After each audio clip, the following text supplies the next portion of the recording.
like Lou has.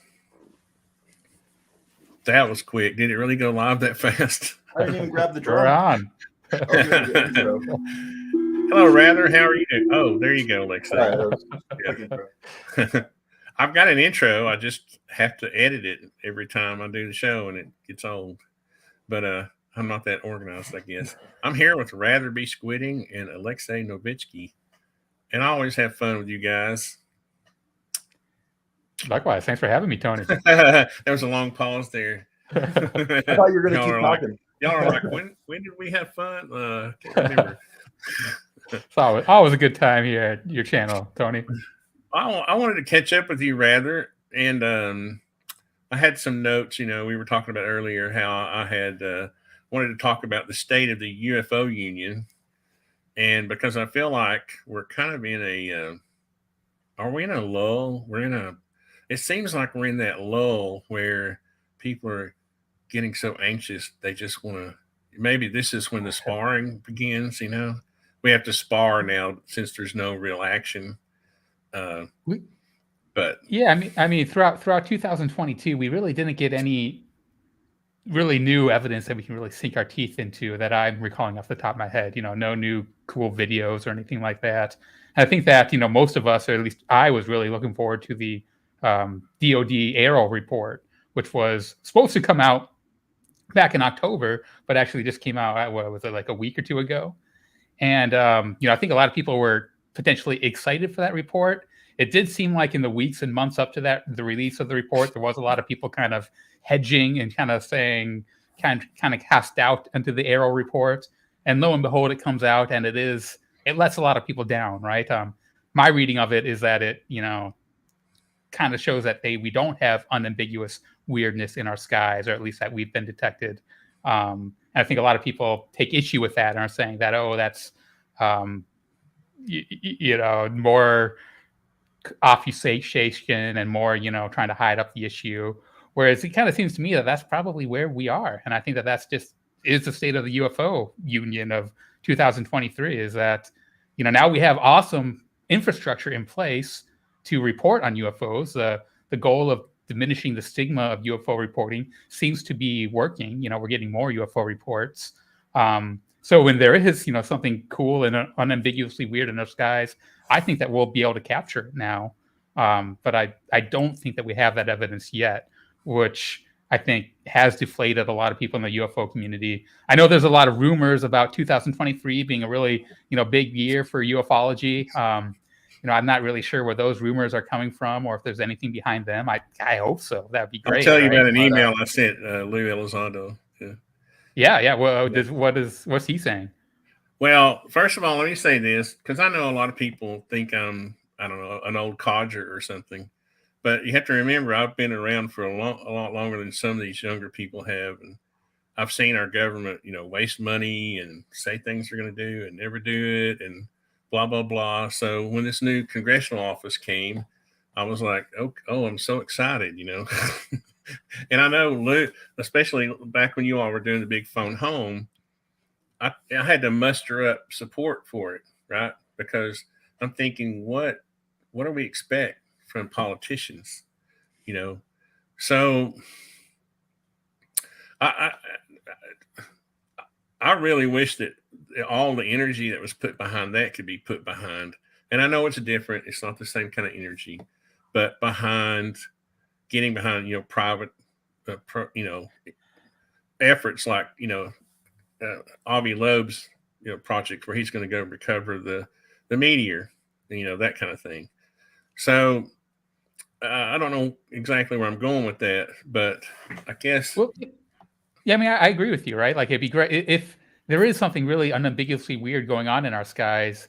It seems like we need to start by making, verifying that fact, right? And it seems like we should be able to do that without government. If pilots are seeing these UAP in the sky almost every day, as Avi Loeb says, the sky is not classified. Let's go out and capture this and be like, okay, now we know something exists. And then I feel like, then the government angle becomes a lot more interesting. Then you can really start to be like, all right, we know it exists. Let's, unravel where any UFO cover up could have been happening in the government. But without that, kernel of truth and kernel of knowledge, I feel like we're just, I guess swimming part in of the it dark. is like me, I mean, with my past experience with, I know a boatload of military people. Okay. My brother was in the military. Two of my best friends retired from the Air Force as lieutenant colonels. And we would Cool. always sit around and joke when we were teenagers. That was obviously before they went into the service, but we would joke about this kind of thing where, and when when one of my friends would come home, he would fly a T-38 back to Chattanooga and visit, for his visit, and we would sit around the campfire and shoot the bull, and we would joke about. I would say, "Hey, Mike, where's the hot spots in the world? What's going to happen next?" And he would say, "Oh, I'd have to, if I tell you, I'd have to kill you." But later in life, we got kind of serious, and I was asking him about this kind of thing, and he was saying, we're really not supposed to. It's a faux pas. He said we're just not supposed to talk about it. We can't talk about, you know, we can't talk about where we train. We can't talk Sure. about what we see when we train. We can't talk. So after that, this was before 2017. Okay. I mean, I grew up with these guys. Okay. So, he flew mission, he flew during both Iraq wars. He flew a tanker jet. Okay. So he's got experience. Never saw anything. Never. Now, he did say, if I had seen something, I couldn't say anything about it. So the reason I brought that up is because when I see the Navy pilots coming out and talking about it, I'm like, for me, my first thought is, who gave them permission and who told them what to say, or, you know what I mean? It seemed to me like it was a concerted effort to release information. It seemed like an information campaign. And I'm not going to say disinformation because I don't want it to be a negative. My whole thing with all of the intelligence in this thing is that I'm not trying to make it negative. Okay. I'm just trying to call it what it is, what I think it is. Right. So does any of that make sense? In other words, has anybody actually thought that David Fravor might just be part of the intelligence dissemination team? Well, I mean, it is somewhat weird, right? Whereas, that the Nimitz happened in 2004, and my understanding is that, it didn't really become a big issue again until kind of Lou Elizondo and the TTSA people kind of discovered it again, and then got, Fravor essentially on board to kind of champion that issue, and they kind of made it their own. So it does kind of seem like they all kind of are in cahoots for, and I don't know what the motive is. Maybe it is a, DOD effort to change public opinion or some sort of psyop. Maybe they're just true believers, maybe they really wanted to make money with TTSA. I don't really know what their motives are.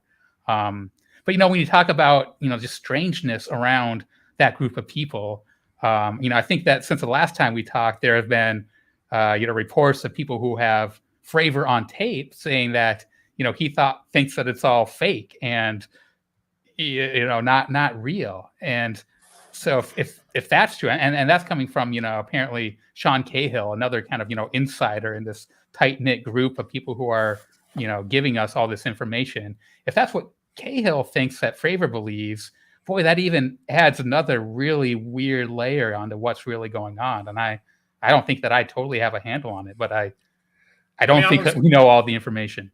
I mean, I know you don't like politics, Alexei, but I wanted to know what your opinion about this was too, because my friends are telling me that you don't talk about this kind of stuff when you leave the military. Just because you retire from the military doesn't mean you can just go out and start talking about your missions and what you did, and you know what I mean. It's just, to me, it's awkward. It's weird for me knowing the people that I know and what they've told me. It's weird for me to see him get on national television and talk about where they're seeing them, what they're seeing. It's like an intelligence report put on CNN or whatever. Well, it definitely seems like a collaborative effort to change the common perception, kind of like what Squid was saying earlier. Like UFOs used to be taboo. Scientists couldn't talk about it. That needs to change. If say it is advanced technology that we have and they need to somehow present it to the public, how are you going to go from saying we never even heard about it to then bringing it to the public? So with every movement, in my opinion, there's always a step-by-step hand-holding process. And you could say it's somewhat of a very well executed hand-holding process for any movement. For example, in Florida, I worked in legalizing medical cannabis, right? And that was a hand-holding process to get people to go from here to here. So when it comes to any movement, any law, any like kind of like earth-shattering movements, there's a hand-holding process. So I would say that, yeah, I mean, it is a potential that they said, hey, start talking about this because we need things to change. Well, I mean, the comment here. How do you say the Vorak? Is that how you pronounce Vorak? He's asking if they are frequenting near military installations, how would the public go about monitoring those locations? It's not the public's job to monitor military installations. That's my point. That's part of my point. I think they're probably getting at, how if to Abby's, the sky is not classified. If it's only happening around military, complexes. Well, part of the sky is classified. Really true. Yeah. Try flying a Cessna over, an Air Force base. You'll find out how classified it is. Still seems like they have to come and go to somewhere, though, right? Like it seems like we should. It seems very hard for me to believe that the military is seeing these all the time, and it's impossible for us to see them ourselves. I guess that's kind of what I was getting at. Well, I mean, why are they only showing up at training locations for the most part? I mean, Sonic had a theory on that when we spoke last time. He was saying the reason why they're mostly showing up there is because it's our future tech, right? And that type of technology creates distortions and like wormholes and stuff. Well, I don't believe in that kind of time travel, so I wasn't going to go there. But and the prosaic potential explanation is that they are spy drones, right? Is that I don't know if you've seen there was a cool article about a Chinese spy drone that was completely reflective and kind of looked like one of the images of that they showed us in that first hearing. Yeah. But then we go to my next point. If you're standing on the bow of a ship and you're saying, "Hey, there's a drone in the air," as calm as you are, it's either your drone or if it's a Chinese drone, why the heck are you not shooting it down? Why are you just videoing? Oh, what a beautiful drone flying in the air. Just don't. Some questions I have just aren't. They just don't get answered. There was some good, I think, discussion on like the drive or something like that that was discussing that, and like some of the theories that I was reading were, they don't want to show what their actual response to drones are because they think that maybe that's what the drones are trying to do. Is like, right. So why release the video? Right. So why was the video even released? Why not shoot the thing down and say, and then go have a beer and nobody ever knows about it? You know what I mean? If I was the captain of that ship, that's what I'd do, Tony. I would have lit that sucker up, all of them. We got these guns, why not use them, right? I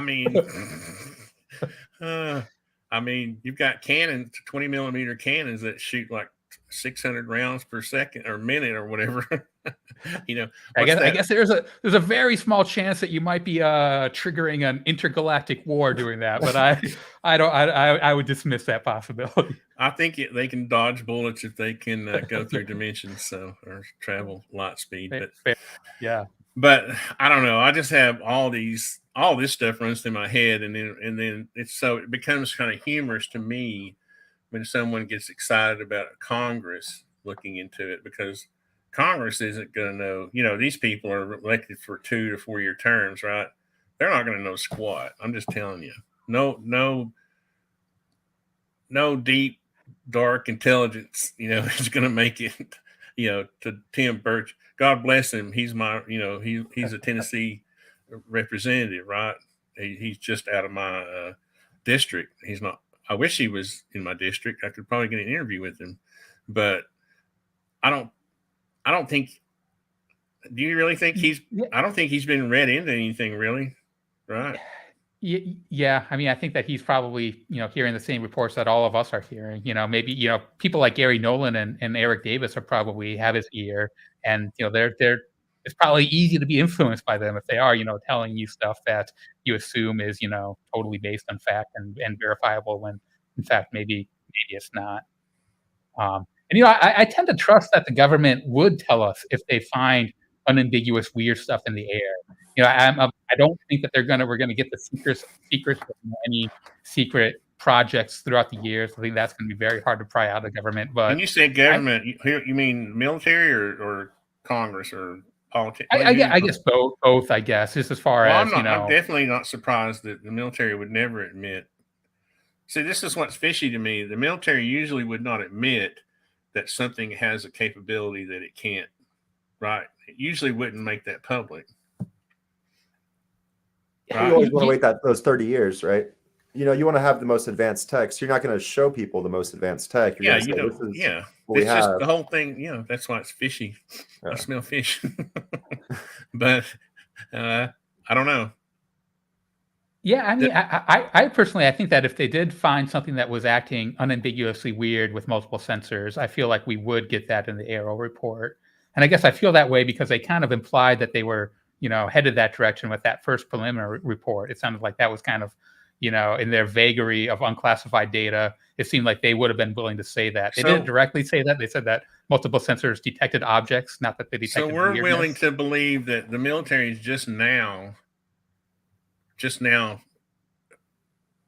last 5 years, that up until that point, they've never come across anything odd or different or right. Is that what we're trying to make ourselves believe? I haven't been following the politics too much of it, but I thought they were working towards looking all the way back as to like 1945. They are doing that with the new law says that Aero has to kind of go back and look through all that. My point is Tony, that they've been looking into it ever since 1945.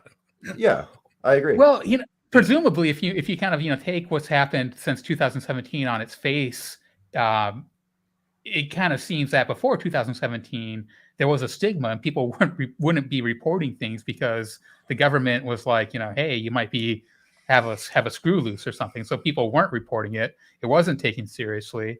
And, presumably Elizondo blew the whistle on that. And now things are quite different. And it was really interesting how, when those first, reports were, Susan Go and the government seemed to be, lockstep in what the disclosure effort was saying, right? Like they admitted that, there are things that aren't identifiable in our skies shortly after Elizondo came out, whereas previously they wouldn't say anything close to that, right? So there has been an about face of our government's stance towards UAP, which I think is, to Elizondo and Mellon's credit, I think a great thing. But see, I'm not. Yeah, I think the reporting's in place now. I don't think they found it. This sounds like a contradiction, but I've always thought the people who were actually, and I don't think people understand me, because I think the people who are working on the intelligence project are doing a good job. I think they're doing a good job. I don't think it's a psyop. I think there is an operation underway that everybody in our country needs to be a part of, and they're doing a good job. I don't think people get that they could be doing their job and protecting us either mentally or physically, and we may not know it. Yeah, I know that there's, I feel a little bit of two ways on this. I know some people feel that, government shouldn't be lying to us and a psyop against the American people is, opposed to democracy. And I think that there's a good argument there. But I do also feel that if this is some sort of, psyop and Elizondo and Fravor have orders from on high to kind of achieve a certain directive as far as public opinion, I feel like that's one of the better readings of Elizondo's motivations and everything, right? Like I could, totally understand where he's coming from, and I wouldn't, condemn him personally for lying to us if that's the case, right? It would all make sense. How do you know we don't know that he's lied. We don't know that he's not. Yeah, and I say I don't think that he has ever lied. This is the problem I had. This is the problem I had with John. This is the problem I had with John Greenwald. You can't just come out and call somebody an outright liar when you don't know the whole truth. You don't know the whole story. You don't know the whole history behind. Well, just one thing to consider. You were talking about like maybe it is beneficial, right? And so with any big change mentally, in a mental view, like, oh, okay, these things are actually from outer space. They've been doing this to our human race for this amount of time. You don't just want to jump out and say that without actually prepping people first, or having them have walked through the phases to where it can be like easily digestible. Because if not, you're creating a panic. But if you break something slowly, then it's not so much of a panic. Just a thought that came to mind when you were saying all that, No, I agree. I think that may be part of it. That's what I meant by protecting us psychologically or physically. I mean, I don't really like the term psyop, because a psyop really is something you do to your enemy, which is you would go. I mean, that's that would be a little more aggressive. For me, the definition for psyop is a little more aggressive than what they are doing, right? I don't know that any of them have said that they may not know what it is, but the only thing I disagreed with, and I guess it got me in trouble with Lou a little bit, was I disagreed with the idea that we have had disclosure. And he's like, if you don't think we've had disclosure, then I don't know what's wrong with you or whatever. He didn't say it directly to me, but I felt like he was. What is weird, because he said that mission accomplished, we have disclosure, but then he also says, oh, these things are NHI, non-human intelligence, and the government is still hiding it from us, right? So it's a like bit of a contradiction. You can't say we've had disclosure and then say we don't know what it is, or say that we have evidence that would convince you that it's something advanced tech or non-human intelligence. But and I don't know why most people in this genre are so biased on both sides that they can't listen to words people say, or look at so nuanced, or look at the definition for the word disclosure and see what it says. If we've had disclosure, then it's been a very sugar-coated one. I'll tell you that, because I all I've heard is UFOs are real. That's it. But it's even like they're real, but they might be man-made, or they by definition, you don't have to define what's real with a UFO, because it is unidentified. So if you say something is unidentified, if you say it's really unidentified, then it's real that it's unidentified. So that's what I'm saying. If you say UFOs are real, you're not lying, because the definition of UFO is an unidentified object. So that's what I'm saying. It doesn't. You see what I mean? That you can get. This is what intelligence people are trained to do. This is what they're experts at, and this is how they. Maybe it's manipulation, but maybe it's tough medicine. I don't know. Yeah, I mean, but before, as I was saying, before 2017, the government position was there is nothing unidentified in the sky. We know everything, right? Which was clearly not true. Like, it just doesn't make any sense. So now, at least the government has disclosed, and is less arrogant about their omnipotent knowledge of the skies, right? Which I think is part of it. I don't know. I think that probably is all that it really have to disclose. I was about to just say, maybe they haven't done disclosure, but they've done recognition. So they can be like, yeah, we've done recognition, but they haven't actually disclosed anything. Yeah. I think they would have been more successful, because I think they kind of underestimated some of the crowd that's involved with this. Right. I don't think, surely they didn't think everyone was going to be just bending over backwards to believe, to not believe, but accept every word that was said as gospel. And let me say right quick about Nathan, because Quasar, I wasn't talking about your comment when I was talking about PSYOP. I wasn't directing that. In other words, I wasn't criticizing your comment about the PSYOP. I've said this before, where for me, it's appropriate to say we did PSYOPs against North Vietnam or whatever, in the that those are real PSYOPs for me. I don't feel like I've been PSYOPed yet, is all I'm saying.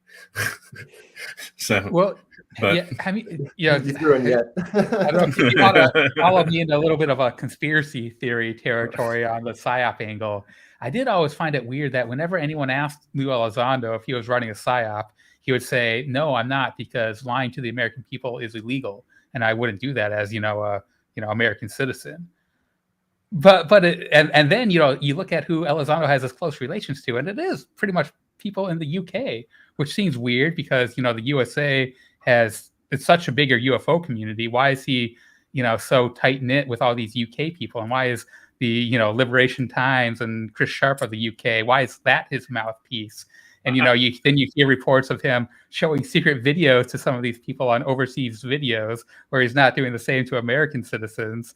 I think it's as simple as they're not as divisive about it there.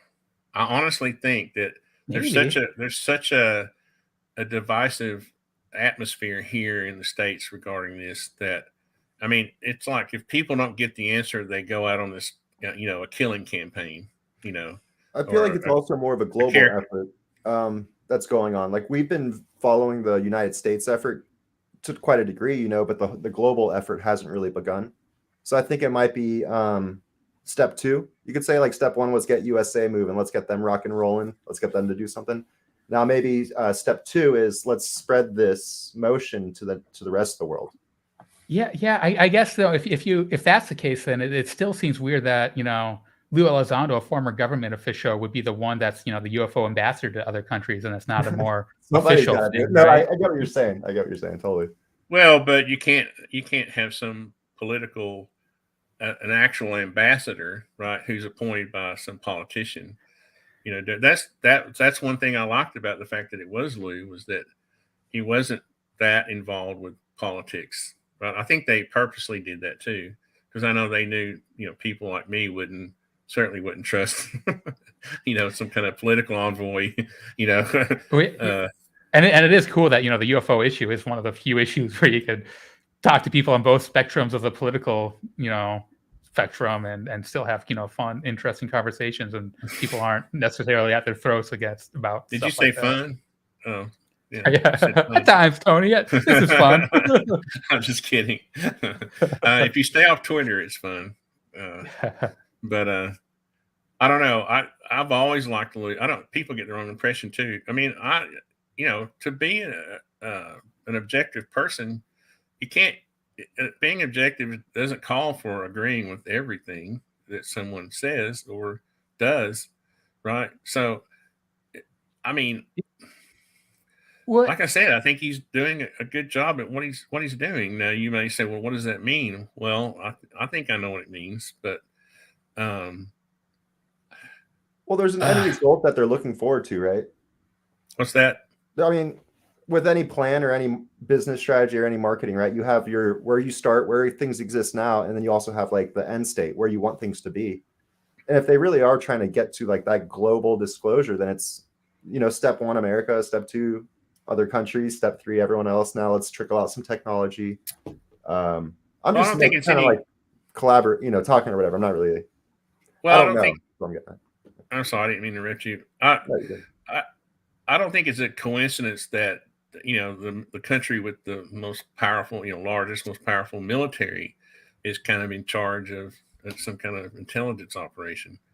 The CIA, I mean, the NSA, we've got, what I mean? All of these intelligence agencies are leaders in this kind of thing.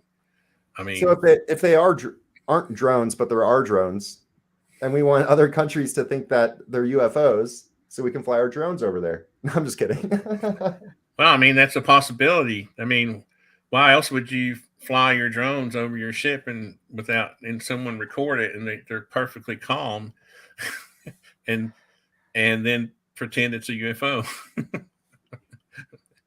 I don't know. No, I'm just kind of half joking. I was asking a question. That doesn't mean I'm, necessarily. I don't know. That is one of my suspicions. But again, I don't know how many people you all know that have been in the military or are in the military, but you do not. I mean, it's just like by the book, man. Unless you're like what was the guy who gave away secrets? It was what was his name? Snowden or Bradley Manning? Bradley Manning is the one I'm thinking of, not Snowden, because Bradley Manning was in the military, right? So yeah, I guess, yeah. That's the most. You won't see that many cases like that. That's a bizarre case, right? I mean, if anything is ingrained into people when they join the military, it is you're by the book, right? That's like, and when you leave the military, you don't all of a sudden throw away the book. It's only on the deathbed confessions. It's like they've been holding those traumas for so long. They finally need to get rid of them. I don't even know that many good deathbed confessions. Well, I think von Braun did one, didn't he? Like Werner von Braun. I don't know. It wasn't recorded, was it? No, I think there's a nurse who has a story. It's hard to tell how accurate that is. Exactly. I don't know how true it is. Exactly. He was a military guy. He was a scientist who was hijacked by the military. He was a military scientist at the end of the day. Yeah. Well, he was a civilian working for the military. But I think that that attitude is for a reason, though, right? And I think that most of the secrets that military people would have are probably secrets that aren't going to change your worldview, but could potentially put service people in danger, right? So I think that it makes sense that they are very tight-lipped. And I would guess that if there are very, very tight secrets like aliens, that most service people would have no idea, right? I think it probably would be very need to know. So the number of potential deathbed confessions probably are very, very small that we can maybe count on one day. I know it's not the same scale, but I mean, even just like small companies do that too. Like when they're developing a product, they're not going to tell what's out. Like even if it's just like normal tech that has nothing to do with anything militaristic, like they're not going to just blab about their development process. They're going to wait till it's finished. It would be a marketing failure. That would be like marketing failure 101. Right. Let me just show everyone what I'm your marketing plan before you initiated it. Right. Right. So it all translates. Yeah. So when you see this happening, where it's like, you have people immediately, who aren't. When did Fravor retire? When did he retire? Yeah, I don't know. I mean, I'm just telling you, man.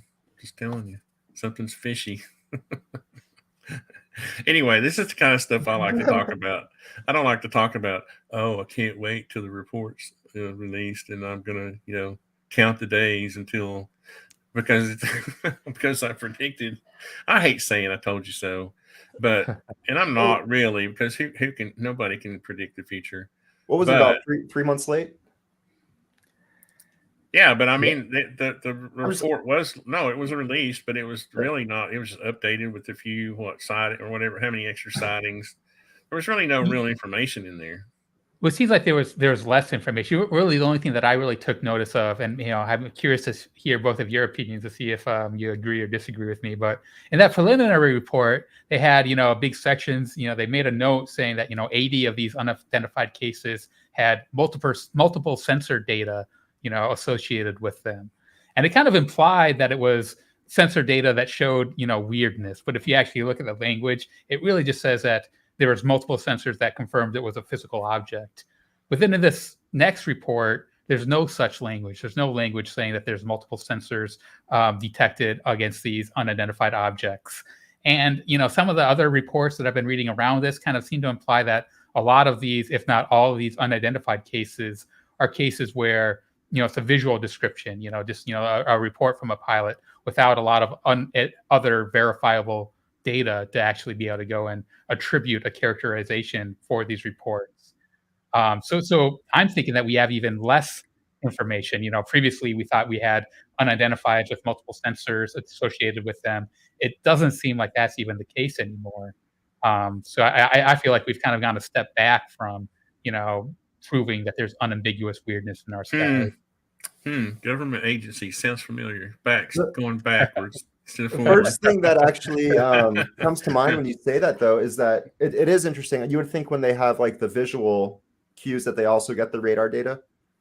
So those are completely different things, obviously, like catching it on radar versus seeing it visually. But I don't really know. So I'm just kind of like speculating here.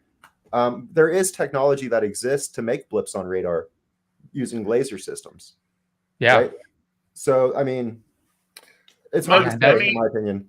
That's where I go for the Nimitz these days as where I lean. But none of that information, I guess it's hard to release that type of data. But they haven't released any sensor data, right? No, they're just they're just saying they have it. Yeah, I mean, the ultimate goal is to, or at least one of the goals is to, prove that there is weird physics-defying things in our skies, right? And, if you ask Mick West, what he's looking for as terms of, unrefutable evidence, he's saying, and I agree with him here, we need multiple independent sensor systems, capturing the same unambiguous weirdness. And so I think that is kind of what, if Arrow had that, I think that they'd tell us that. I don't know why they'd necessarily hide that. I don't expect them to tell us the actual information or tell us what, the specifics of the weirdness. But I think that they would tell us that they have, solid cases with real evidence showing that, yes, there is something weird going on. I don't know why, but yeah, I mean, I don't know. Oh, let me ask you, I'm going to ask you this. Do you all watch the channel, or have you ever seen Dark Skies? The guy who does military history and a lot of aircraft videos. Anyway, check it out. Check out his most recent video sometime. He's doing a story on the what's the plane? Russia built this huge plane that was using the ground effect to fly on water, or to it was a combination boat plane thing, right? It couldn't even go. It had to be above the water, though, right? Like a bird. Yeah, no, it was a, what do you call it? The ground effect over the water. Right. So it couldn't even really fly. No, I think it could go like 15 feet off the. They designed it so that it would go at least over, I think, 8-foot waves or something.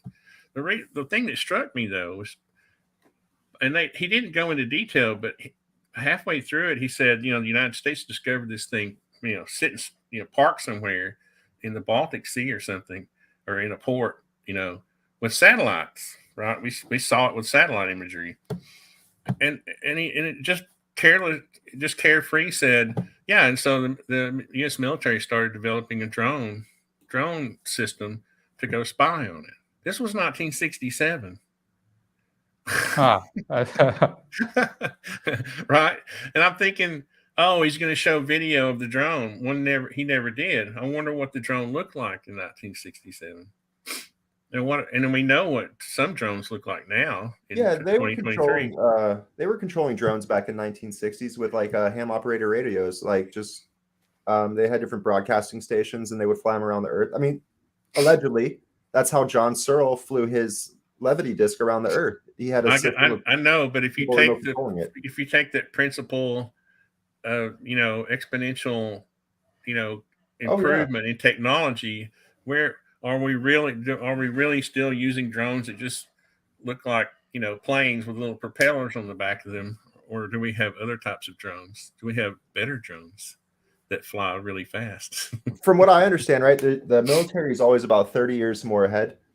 And I've seen swarm technology that's pretty advanced when it comes to drones. Yeah. Right? I think they do light shows now with it that are just extremely extravagant and choreographed. I can only imagine what if you had simple 3D or 5D technology, the most simple 5D tech, and then you attach one of our computer chips to it and program it and say, hey, do this, when this, and that. I think it's very feasible. We have drones that can already do some pretty wild stuff. Yeah, if you take the most advanced drones that we have now, I think those are still like Kmart, Walmart drones compared to what the military has. I mean, what they show us is little airplanes flying around, being controlled by. I highly doubt that's the most advanced drone we have.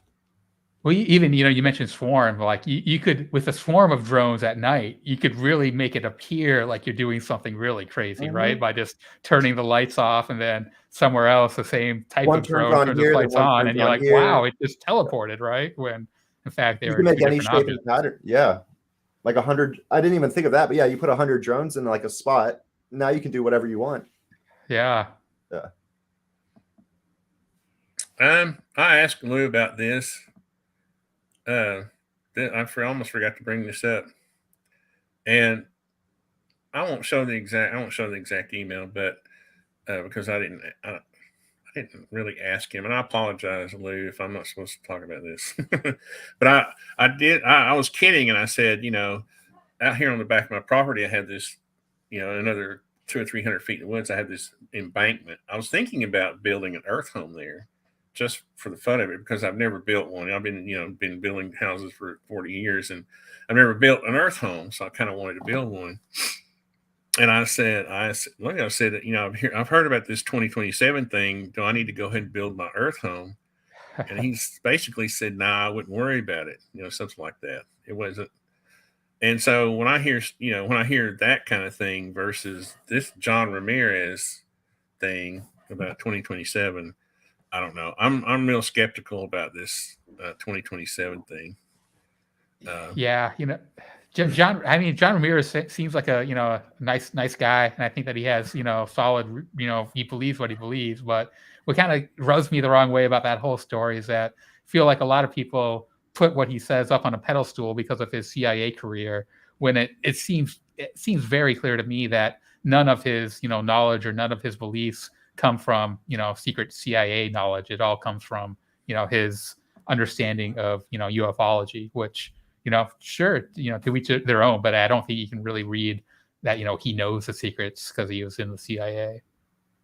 This is going to get in the woo, but yeah, I mean, I agree with that. And then also, like, I just wanted to say about that whole thing, like, I think there's nothing solid that supports that evidence. I think the only thing that supports the evidence you're presenting there is more of like channeled work and consciousness related type things. I don't think there's really anything solid to support that as far as like physical provable. I think it's just a theory. Yeah, and it is weak. So ufology seems to have now kind of encompassed both that like spiritual and religious side of things, as well as the natural nuts and bolts type of things. And I don't disbelieve all that spiritual religious stuff. I'm kind of agnostic. I just don't believe that you can. It seems very hard or implausible to me that you're going to be actually prove that stuff is existing, right?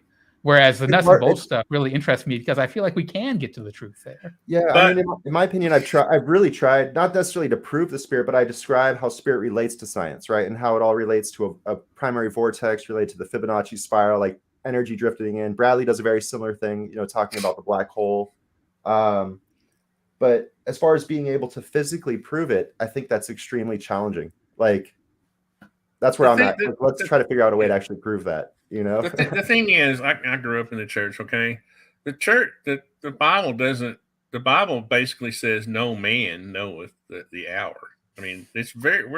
We were taught very early in Sunday school that we are not to worry about.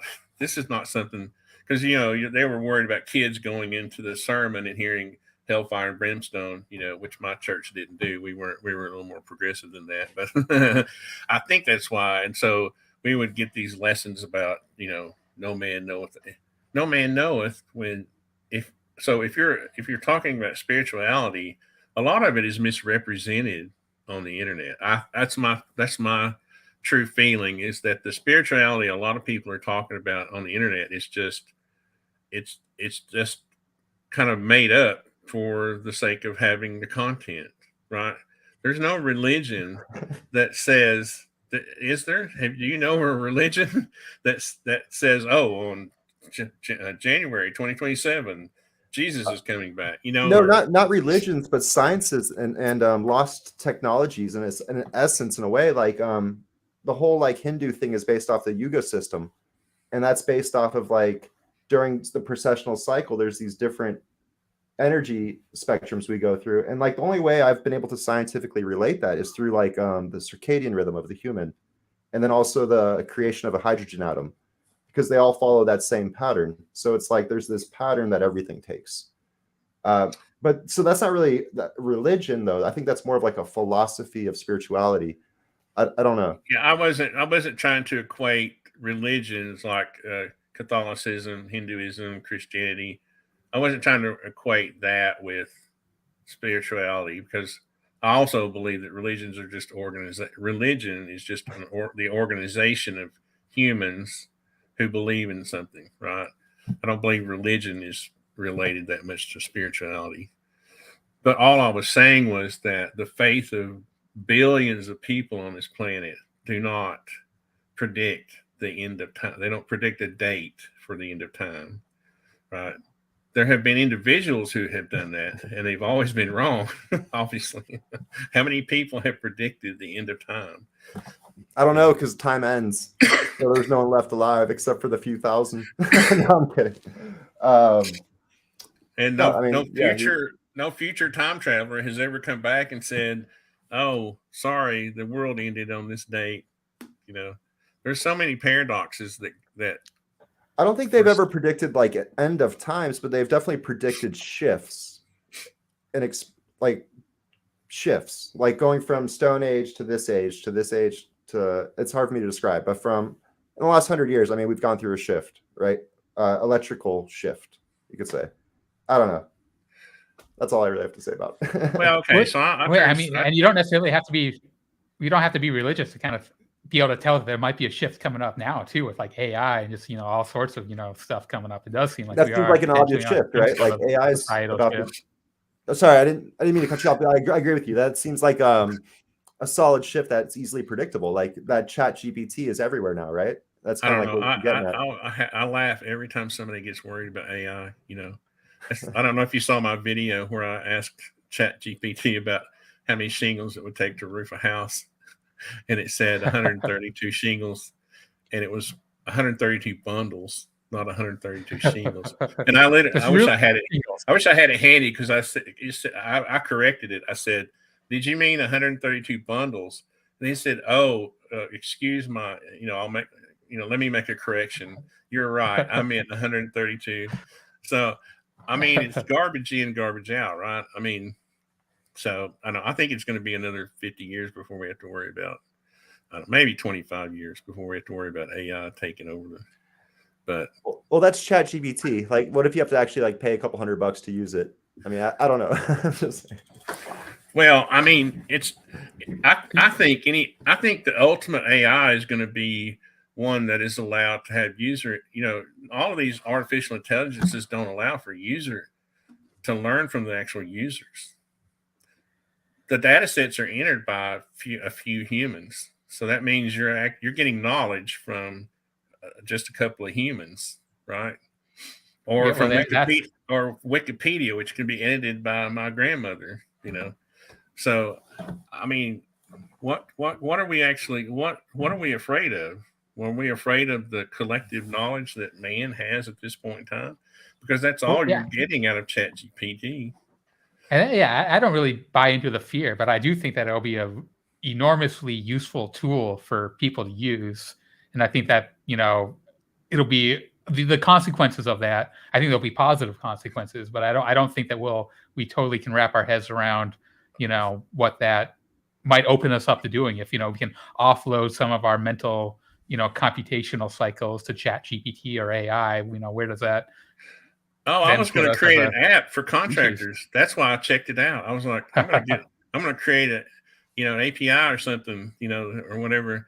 I'm going to create an app, you know, and using this. And I thought, well, heck, if I can estimate material better than this thing can, what good is it?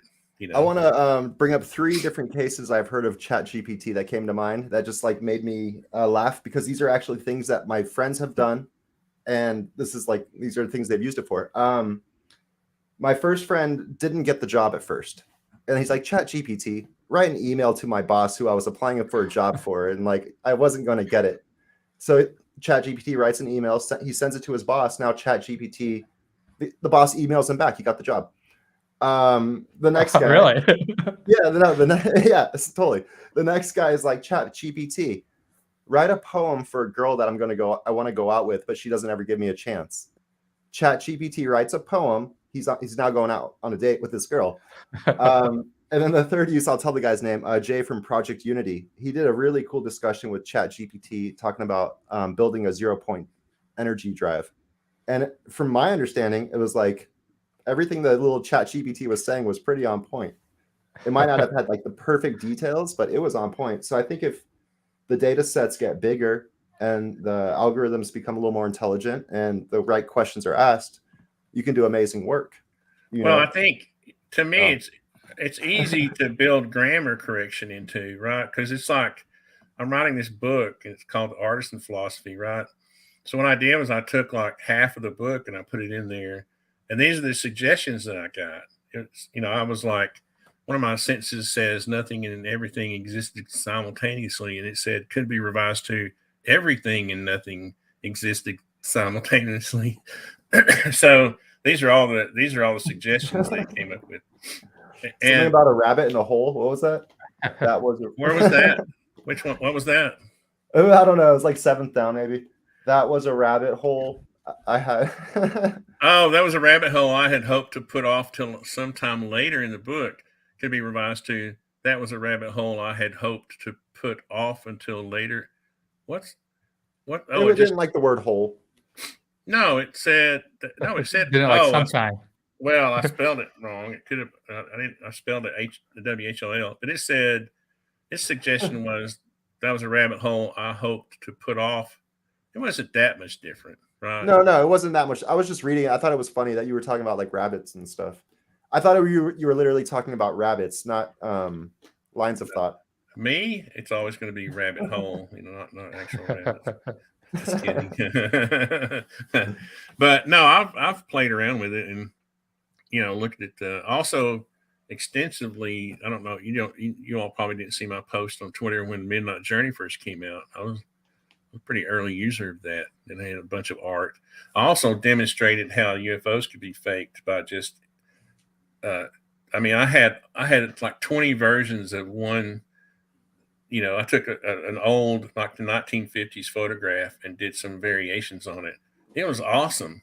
I still have them somewhere, but they were just as realistic as right. So do you think AI art will become more desirable than man-made art though? Like I guess that's the real question. Are artists like going to have to use AI to be successful, right? Art is always it's moving, it's fluid, it's like people like this at times, people like this at times, but like the Michelangelos of the Leonardo's time and all that, like carving sculptures, and I just wonder. It kind of seems like anything derivative of other art, AI is going to be able to do it amazingly, right? But for anything that is truly unusual, unique, a new style, a new something that hasn't been done before, AI will have no chance of doing that, right? So I think that it might push artists to be more innovative and take more risks and do cooler stuff. You just gave me the idea. We should design AI art that does 3D printing models. I think we might have that. I think that STL code that have done create that, an STL file, even, right? Right. That's what I'm getting at. Like a really just like cool 3D print or like some type of actual 3D sculpture. I think that, but that's where I don't know. So when is it? That becomes what's worth more. Is it like a 3D printed sculpture, or like literally a guy finds a rock in the mountains and carves it into this perfect 3D? I personally think artists need to rebel against this, and they really ought to get together. And I had this idea that we need a Google-sized cloud server, right? And all the artists upload their art to that, right? And then you require AI to scan that and to make sure it doesn't reproduce, so that you can't just say, paint me a Mona Lisa, and then it spits out a perfect Mona Lisa. You got me thinking the AI could be able to register copyright infringements. So if it's like close enough, now it's like, okay, you shouldn't do that because it's too close to this guy's work. But you're going to have to, you're going to have to train, you're going to have to teach the machine. It's going to be a heck of a lot, because that was one of the things I helped the Galileo project with. I must have entered like 5,000 photographs myself, and we were identifying them. That's all we were doing was identifying aircraft, and there was this criteria we were using to kick out the bad ones. So that's the kind of thing, right? The AI doesn't know anything, right? You have to teach it, right? So you literally would have to put all of the art you want protected into the database, and then have it scan it. But I don't know if that's done through. Now, I wasn't obviously part of the coding part of that, but I wonder if digital photography is turned into ones and zeros, and then it's done through numerical translation, or if it's actually done through optical translation. I don't know. That's a question. Yeah, I'm guessing it probably is the ones and zeros. I know I've done like some research on like acoustic AI and like being able to tell dolphin noises and stuff like that, and all those AI practices are you take the you translate it into a line graph pretty much, and then you analyze the curve of it rather than the actual audio itself. So I'm guessing the same with pictures, but Yeah, because I guess that would be easier to store in a database too, right?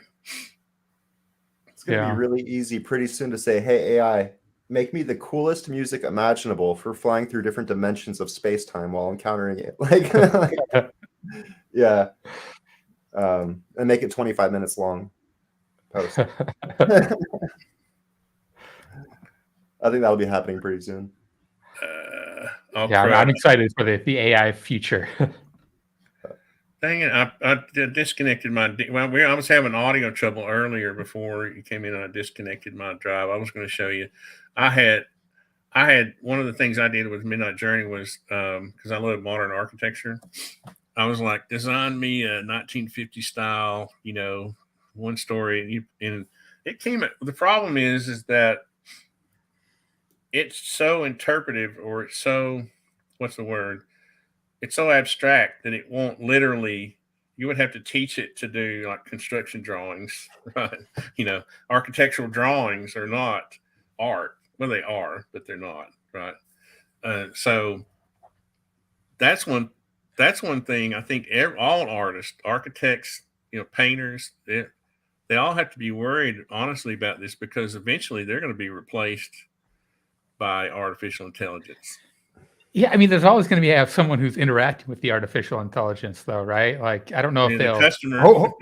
Well, yeah. I mean, my hope is that'll make people's jobs easier, right, rather than replace them. I think you're talking about replacing people, not. No, you're talking about both. The job becomes easier while some lose their jobs. At the end of the day, that's probably true. Yeah. Yeah, no, I mean, what Arson's talking about is literally lining up the studs properly, doing the whole dimensions right. Now make it a 3D blueprint. I used a program when I was doing boats called Ship Constructor, and it would tell you quite a bit of information already, but it wouldn't build you a boat. It wouldn't design your boat. It would just tell you if it would pass or fail. And so that's one more step. Build me the boat. The design build process, because I'm a design build contractor, the design process on a project, can be very costly. I mean, you're talking about hiring architects, engineers, designers, people to write. I was a spec writer for 5 years. I mean, we had spec volumes that you're talking about something that literally AI could easily replace. And do it much faster. Huh? It would do it much faster.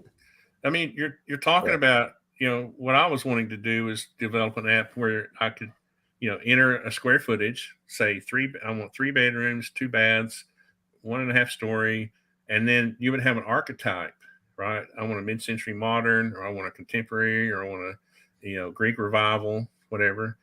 Well, if I drew a drawing that was just close enough to a well-known architect right now, he could claim, right? How are you going to be able to claim, personal intellectual property rights against an artificial intelligence? Who are you going to sue?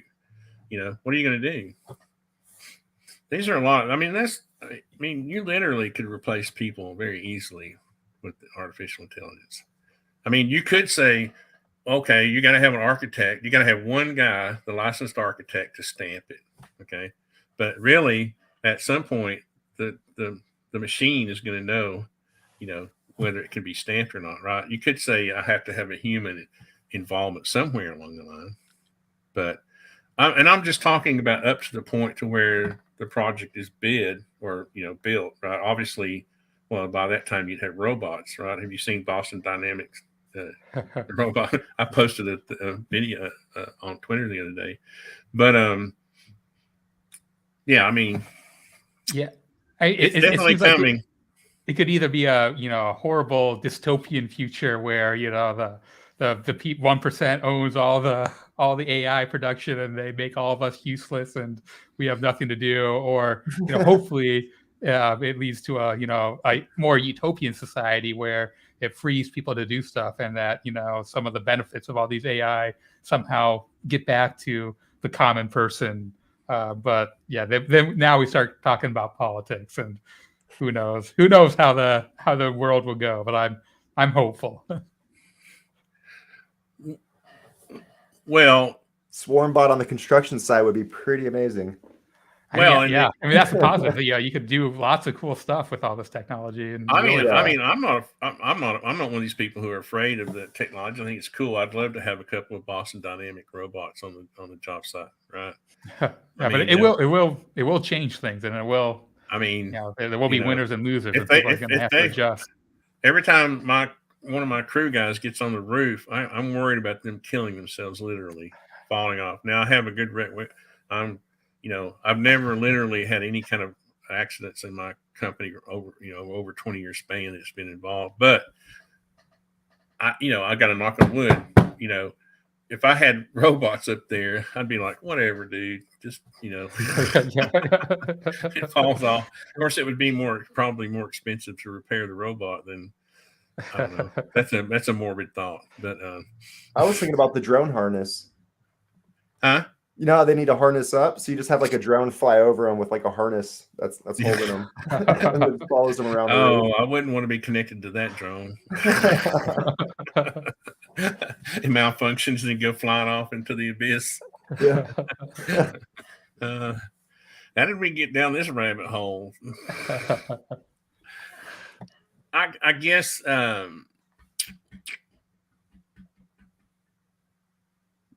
well, let me see. What else were we going to talk about? That was actually a pretty cool conversation, and we got over. I think AI is important, especially when you're talking about UAPs, because if it is drones, then maybe there is an AI level of sophistication to the models that are flying around, right? Yeah.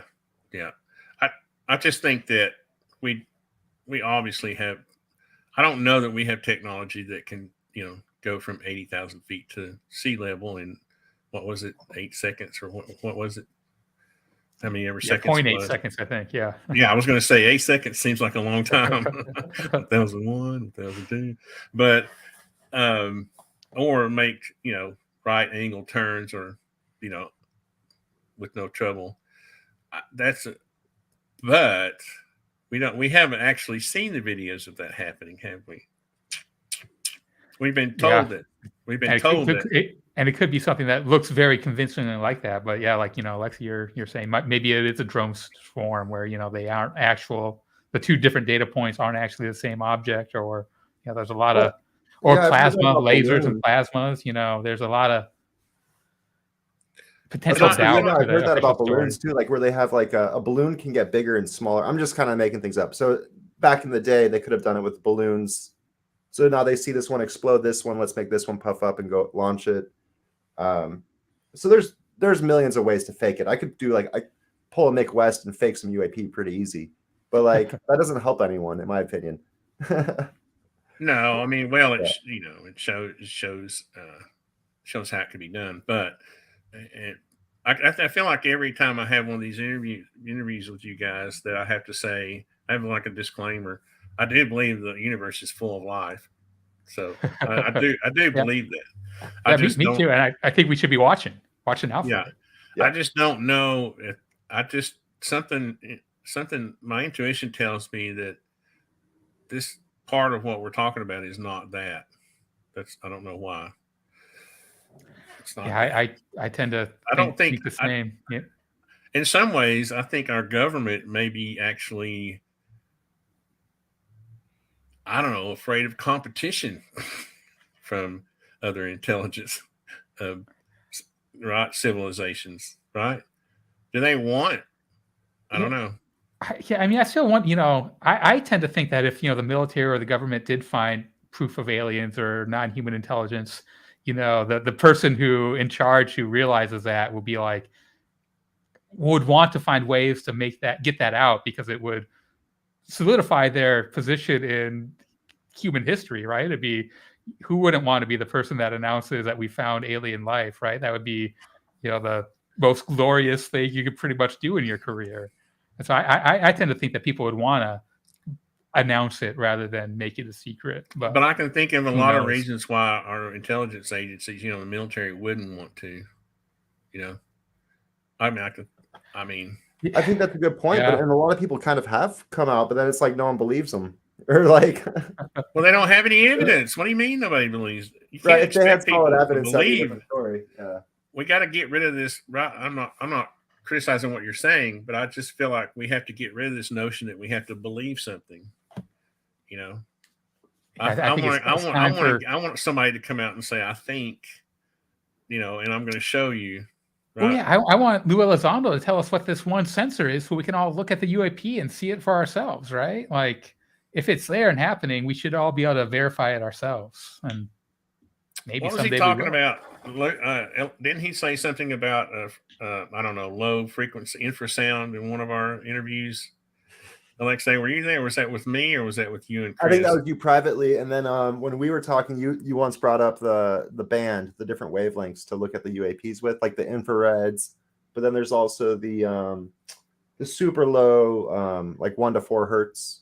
I thought he mentioned something. I get all the interviews confused. Sorry, but yeah, no, there's different wavelengths that apparently are better to use than others, but I don't know the exact numbers, so I can't really say anything. Yeah. At one point, when Lou was first going around, I thought he was dropping some breadcrumbs, and I thought he'd kind of already, you know, was part of what he was trying to do. I don't know. I think though the breadcrumbs were the part of the fishing exercise. Like, here's the bait. People that know what I'm talking about are gonna start responding to it. Yeah, that's kind of what I thought too. Yeah, the notion of breadcrumbs just seems puts me off a little bit, right? Because like I feel like you can you really, if you know classified information, leave breadcrumbs to the public for them to figure it out on their own? Like, I mean, I'm not familiar with classified procedures, but it seems like that wouldn't be okay. Yeah, it might be the only way you can, even though it's like looked down upon. You're not actually saying what happened. Yeah. I don't know. I mean, again, unless they were to lead us down a path that was keep us busy for a while, I don't know. Well, they gain more funding. I hate to say that, but if you're being completely objective, which I try to do, you have to look at both. You have to look at all the options, right? Yeah, they're giving us a lot to chew on, but not a lot to really digest. Yeah. Would you call that bubble gum? Does anybody in the chat? We have 12 people watching. Does anybody in the chat have any questions for? It's bubble gum. Does anybody have any questions for Rather? In the chat, if anybody has any questions, put them up for Rather or Alexei. I say Rather because he's or Artisan. No, I can't. I don't know anything. I can't answer anything. I think there's a balance to be made. Can't cover something up like this for so long. Being nice. I think there's a balance to be made. Yeah, I mean, I guess that's assuming that there is something that's being covered up, right? Maybe. Oh, come on. We know something's being covered up, right? That's the definition of the intelligence. I mean, that's what intelligence agencies do. They keep secrets. Well, there's like two sides, in my opinion, right? There's two sides to every spectrum, job. Right? So like on the far left, I'm using left and right because I'm making a time scale. Okay. This on the far left, we have I'm not talking politics. I'm saying on the far left, we have it's all man-made stuff, and they're trying to hide civilian aircrafts that we've been working on, military tech, all that stuff, right? So they just don't want us to know about any of that stuff. On the far other side, you have I'm not trying to say the left believes this and the right. You guys get what I'm saying. On the far right, you have there actually are just UAP, like extraterrestrials visiting from other dimensions, other star systems, and they've collaborated with humanity since 1945 to bring tech, to give us tech to help us evolve. There's all kinds of stories that relate to that. So I think the truth might be somewhere in the middle, where like, yes, we've been developing our own tech, potentially something from an, either if it's just consciousness or physically visiting has come over. I don't think it's so like one way or the other. I think it's a little bit of both. Well, yeah, I think you're probably, because if there is that secret tech that we want to keep secret, and then there is some weird unknown stuff going on, that's the perfect cover for the real, your totally secret tech secret, right? Yeah. So, yeah, I agree. I think I thought that's what we've been talking about the whole time. Well, it's like there are these. I like to allude to that idea. Yeah, no, there's these crazy things happening, and then but we've also been developing our own tech that mirrors it in a way, like can look like it potentially. To where you don't spend billions of dollars a year for 70 years, or I know it wasn't billions of dollars back 70 years ago, but probably was worth that in that day's money. But you don't do that and have just like what's the best? What do we got right now? F-35. What's the best fighter jet we have right now? I couldn't You tell you, don't. but You don't. not the That's F-16 not anymore. F-35 is like a biplane, compared to probably what we have in the storehouse, right? But they just unleashed their latest, but that was a stealth bomber, right? So yeah, I don't know what the latest That was fighter just is like, these I days. remember, what was it? I remember when the first one rolled out. I was like, that's cool. But I saw those. I lived in Tampa, right next to MacDill Air Force Base, so I would see like the jets always doing their routines. The F-16 was like the big one when I was a kid. But yeah, now they're probably like what, F-35, like you're saying. no, I'm just saying, the F-35 can land like a Harrier, right? It can do down. It can. I'm pretty sure if you look, it's got the VTOL or whatever, the vertical diverters, takeoff and landing. right? It can. Well, you're talking about like vertical landing and takeoff. Yeah. Like the Harrier jet could do that. Yeah, like the There's Harrier. a few other ones, but I don't remember. I don't know off the top of my head. I've always been curious too why Chris Lato never saw anything. Yeah, I think my dad was a jet pilot. Did a lot of in the Navy military, and he never saw anything either. Did you say your dad was a pilot? Yeah, that's cool. I didn't know that. Yeah, huh? But I haven't none, or he doesn't have any UFO stories from his buddies either. So it's not as ubiquitous as some of the reports might make it seem. Yeah, like I said, I know unfortunately the two I knew growing up were not with us any longer, and I always wondered what did they get into because they seemed to die at a early age. And anyway, that's another story. But I would always I'm talking about since high school, because they joined, like my friend Mike Wright, Lieutenant Colonel Mike Wright, joined like right out of college. And he would come home. We would go camping or whatever. We'd be sitting around the fire shooting a bull. We were talking about UFOs all the time, but it never came up in the same context as his work, as his his job in the military. It didn't even cross our minds. We would sit out under the stars and watch, look for UFOs, and that kind of thing. I've been a crazy nut about this all my life, and the people that I know that have been in the Air Force never said anything about it.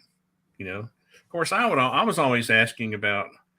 For some reason, I was really interested in like what the intelligence is on like which countries. He did tell me like 1992 or something that he thought North Korea was going to be a hot spot, which didn't turn out to be as bad as our intelligence agencies must have done a number on those guys, because they were really concerned back in the day about North Korea.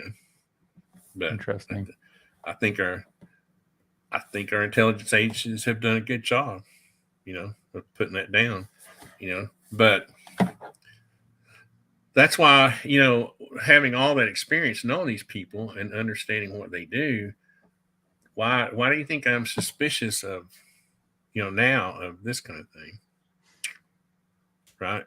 I think those are founded suspicions. My very own brother, who's no longer with us, would come back, and I would try to get things out of him. I'd say, Mike, what are y'all doing? What are you going on these missions? He wouldn't even tell me. Okay, after he got out of the military, he was recruited to these, contracting. A lot of the military people are recruited for private contracting, right? He would go on those things, those missions, and he wouldn't even tell me about private work that he did. Right? I can't tell you. I can't talk about it. And so then now you have these guys who are just like, oh, let's get on national news and talk about UFOs. Right? What is that? That is, yeah. I haven't really thought about it. I thought you were kind of going a different angle with that and that, but yeah. What were you thinking point. I was going to say? Just that they don't have stories, right? No, they have stories. They have stories. Well, but pertaining to UFOs, though, right? Like, yeah. That's unclear. But yeah, it does. Sometime most people I'm are gonna pretty tight-lipped, and when you see people in the public who are not doing that, it does make you wonder. Good point. I'll tell you that one, and I'll admit this. I probably shouldn't talk about my brother because he's no longer with us. The only time we ever found anything about what he did when he was privately contracting was he got, okay, shall I talk about this? Anyway, he got into some trouble because one of the things that they were doing, how can I talk about this? Got him in trouble. You know of a guy. You still want to talk about your friend? Yeah. You know that guy you were telling me about the other day? He got into trouble with the Coast Guard because of one of the things they were doing, right? So private contractors aren't immune to getting in trouble with the Coast Guard. And he actually, it was pretty serious. But even then, to this day, I'm trying to tell you the story, but I don't know the whole story because he wouldn't tell me the whole story. My mother had to hire an attorney to get him out of this, and it took about a year to get him out of it. But he still wouldn't tell me the whole story. My point is that people in the military don't tell secrets. It's ingrained into their minds. They're practically brainwashed not to tell secrets. It's ingrained into their DNA. You don't tell secrets, But here we have all these pilots coming on national news talking about secrets. So this leads to the question I have. So what do you think the ultimate end state is that they're striving for? Does that make any sense? I'm trying to figure that out in my mind. What do you think, rather? Yeah, I mean that's assuming that it is kind of a government trying to influence the public, and I'm not convinced that that's the case. I think there might be other more human reasons behind it, but if that was potentially the case, I think that it probably is covering up secret tech or trying to create doubt in the minds of other governments when they see something that could potentially be ours. But I don't know that that's the case. Those are actually really two good points. I wasn't thinking you were going to say that, but yeah, no, totally. For me, the only option is kind of scary. For me, the only reason I think the military would release any kind of secrets like this is if there was some kind of something bad they thought was going to happen, and they were going to try to prepare us for it. Otherwise, I don't think they would release anything. They wouldn't release any secrets, right? They wouldn't disclose anything. That's one thing I've heard too for quite some time is like, okay, so they were supposed to start preparing people since 1945 for this information, but they've kind of failed on that. And now there's something potentially coming, which relates to what John Ramirez is saying about the 2027 thing, right? So it's like they've had this knowledge since 1945, but they haven't done their job releasing it. Instead, they've gone private with it. They've used it for power. But that's where it's like, I don't try to do the politics thing, and that's not my truth. That's just something I've heard. Like, that's one side. I think 2027 is much too close, though, because if you're going to prepare, like if you're trying to prepare, which I really don't think they would do, right? I think if there was a cataclysm, they would just have to let it happen.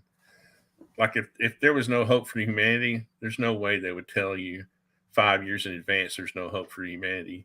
Because the society would break down immediately, right? People would stop working. There would be no. I think it would be like Don't Look Up, where just everyone ignores it. It didn't make enough headlines. They didn't get the money. They didn't get the views. Not important. I think that's kind of a silly movie though, because I think most people would freak. I think most people would look up. Now look at UFO Twitter. I mean, look at the reaction. You know what I mean? People are investigating things that aren't even real. Do you think they're not going to look up and see a real asteroid, meteor coming to the Earth? Yeah, I mean, it is hard. Like, I still feel like UFO Twitter is a very small community when you really kind of look at it in the broad scheme of things, right? Like maybe a couple thousand people. Like, yeah. I'm kind of shocked how small it is, right? Like, I would think that'd be. I mean, what is it at most? Like you just said, 2,000. Yeah. Maybe more than that, 5. I don't know. Like, Yeah, well, like I feel like the biggest accounts of UFO Twitter have less than 10,000 followers, right? Like, there's no, and there's no one with millions of followers. Lou Lozano no. maybe has 100,000, but it is, it's not as prevalent as it seems, based on all the time I spend on the topic. I have a few friends who have 1 million followers, and they don't do anything. It's like gun channels, or there's entertainment and that kind of thing. For some reason, this is not one of those. Either people don't want to know, or they just don't believe in anything, or they, just it's not on their radar. Yeah. So I think part of that percentage is a stigma, which I think is changing, but yeah, it's a slow battle. the stigma might be changing, but the interest might not be. So now it's like, oh, you do UFOs, cool. But that doesn't mean that person that was into whatever they were into before is going to now become a UFO person. Like, people like what they like, no matter what it is, really. That's so what percentage of the population do you think is actually like even looking into this as like their daily life? Yeah, I'd say probably less than 1% based on the UFO Twitter numbers. I'm kind of shocked that it's not more like a third, right? Because I do feel like it is interesting fundamental questions for humans, but it would require a little study, though, because if you're like me, like I like some platforms, but I don't use, like, I kind of despise Reddit, so I mean there's probably 100,000, you know what I mean? There's some people who use Reddit that don't use Twitter, and so it would take some study, but it's a hard topic to dive into, because there is so much misinformation. You type in UFOs into Google, and who knows if any of those links are going to have any trustworthy information in them. Well, you just said was funny too, Arson. Like, totally. I mean, I wouldn't. You type in UFO on Twitter, or on Google. Sorry, you're not going to get anything good out of that. But like, I was going to say, on Twitter, you have people that, from my opinion, from what I've seen, they're more spiritual with their UFO nature. On Reddit, if it's not nuts and bolts, it'll be downvoted, and your karma will go from like 50 to 20 in like a day. I did experience that. I've got, I don't know, 3,000 or 4,000 karma on Reddit, but I just can't. The mentality, I think it's a generational thing, right? I don't do TikTok, but who's that guy that does? Was it Dan Warren does the TikTok? Yeah. I mean, so there's very few people in you could say the field of study that are actually like the percentage of them. I mean, there's so few. From what I've seen, there's not that many. It's like 1% of 1%. Yeah. Well, I guess I wanted to talk about not necessarily Gary Nolan, but people like him a little bit before we left. But I don't know if that's a topic y'all are interested in talking about. But I guess it kind of goes along with the theme of why, like if we use Gary Nolan as an example, what was the purpose? How did he get involved? What was the purpose of him being involved? Why is, what is he actually doing besides tweeting, that kind of thing? Yep. Or I guess you could say that about anybody that's kind of in the cabal. Yeah, I mean, Gary Nolan, he seems like he's one of these insiders, in the UFO Fight Club or the Invisible College or whatever, you call it, of these, group of individuals who are kind of the people studying it behind the scenes. And he is obviously he's a very, very smart guy. He's very well respected within his field, and you got to give him some deference to that. But then when he doesn't seem to be applying that same scientific rigor that he must be applying to his day-to-day job in ufology, right? Like it really seems like he had some personal motivations. And you even hear him talk like there's and I don't know, I tweeted this. I don't know if you found it, Tony, but I specifically remember an interview with him where he was talking about how he would frame his experiments such that his hypotheses about UFOs and people being special can never be proven wrong, because he doesn't want to be proven wrong, essentially, which is the antithesis of what you should be doing as a scientist, right? You should be trying to find things that could potentially prove your hypothesis wrong. Do a valid experiment. That's really doesn't seem to be interested in that.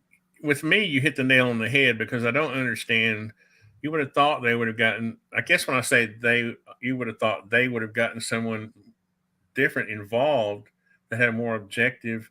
But maybe they got him involved because of that reason. Maybe maybe he was going to be willing to be one of those people that go out and sort of make claims that, you know what I mean, like most of the others are making, right? Yeah, and he's not representing a side. This is why I get in trouble all the time, and why I got kicked off of.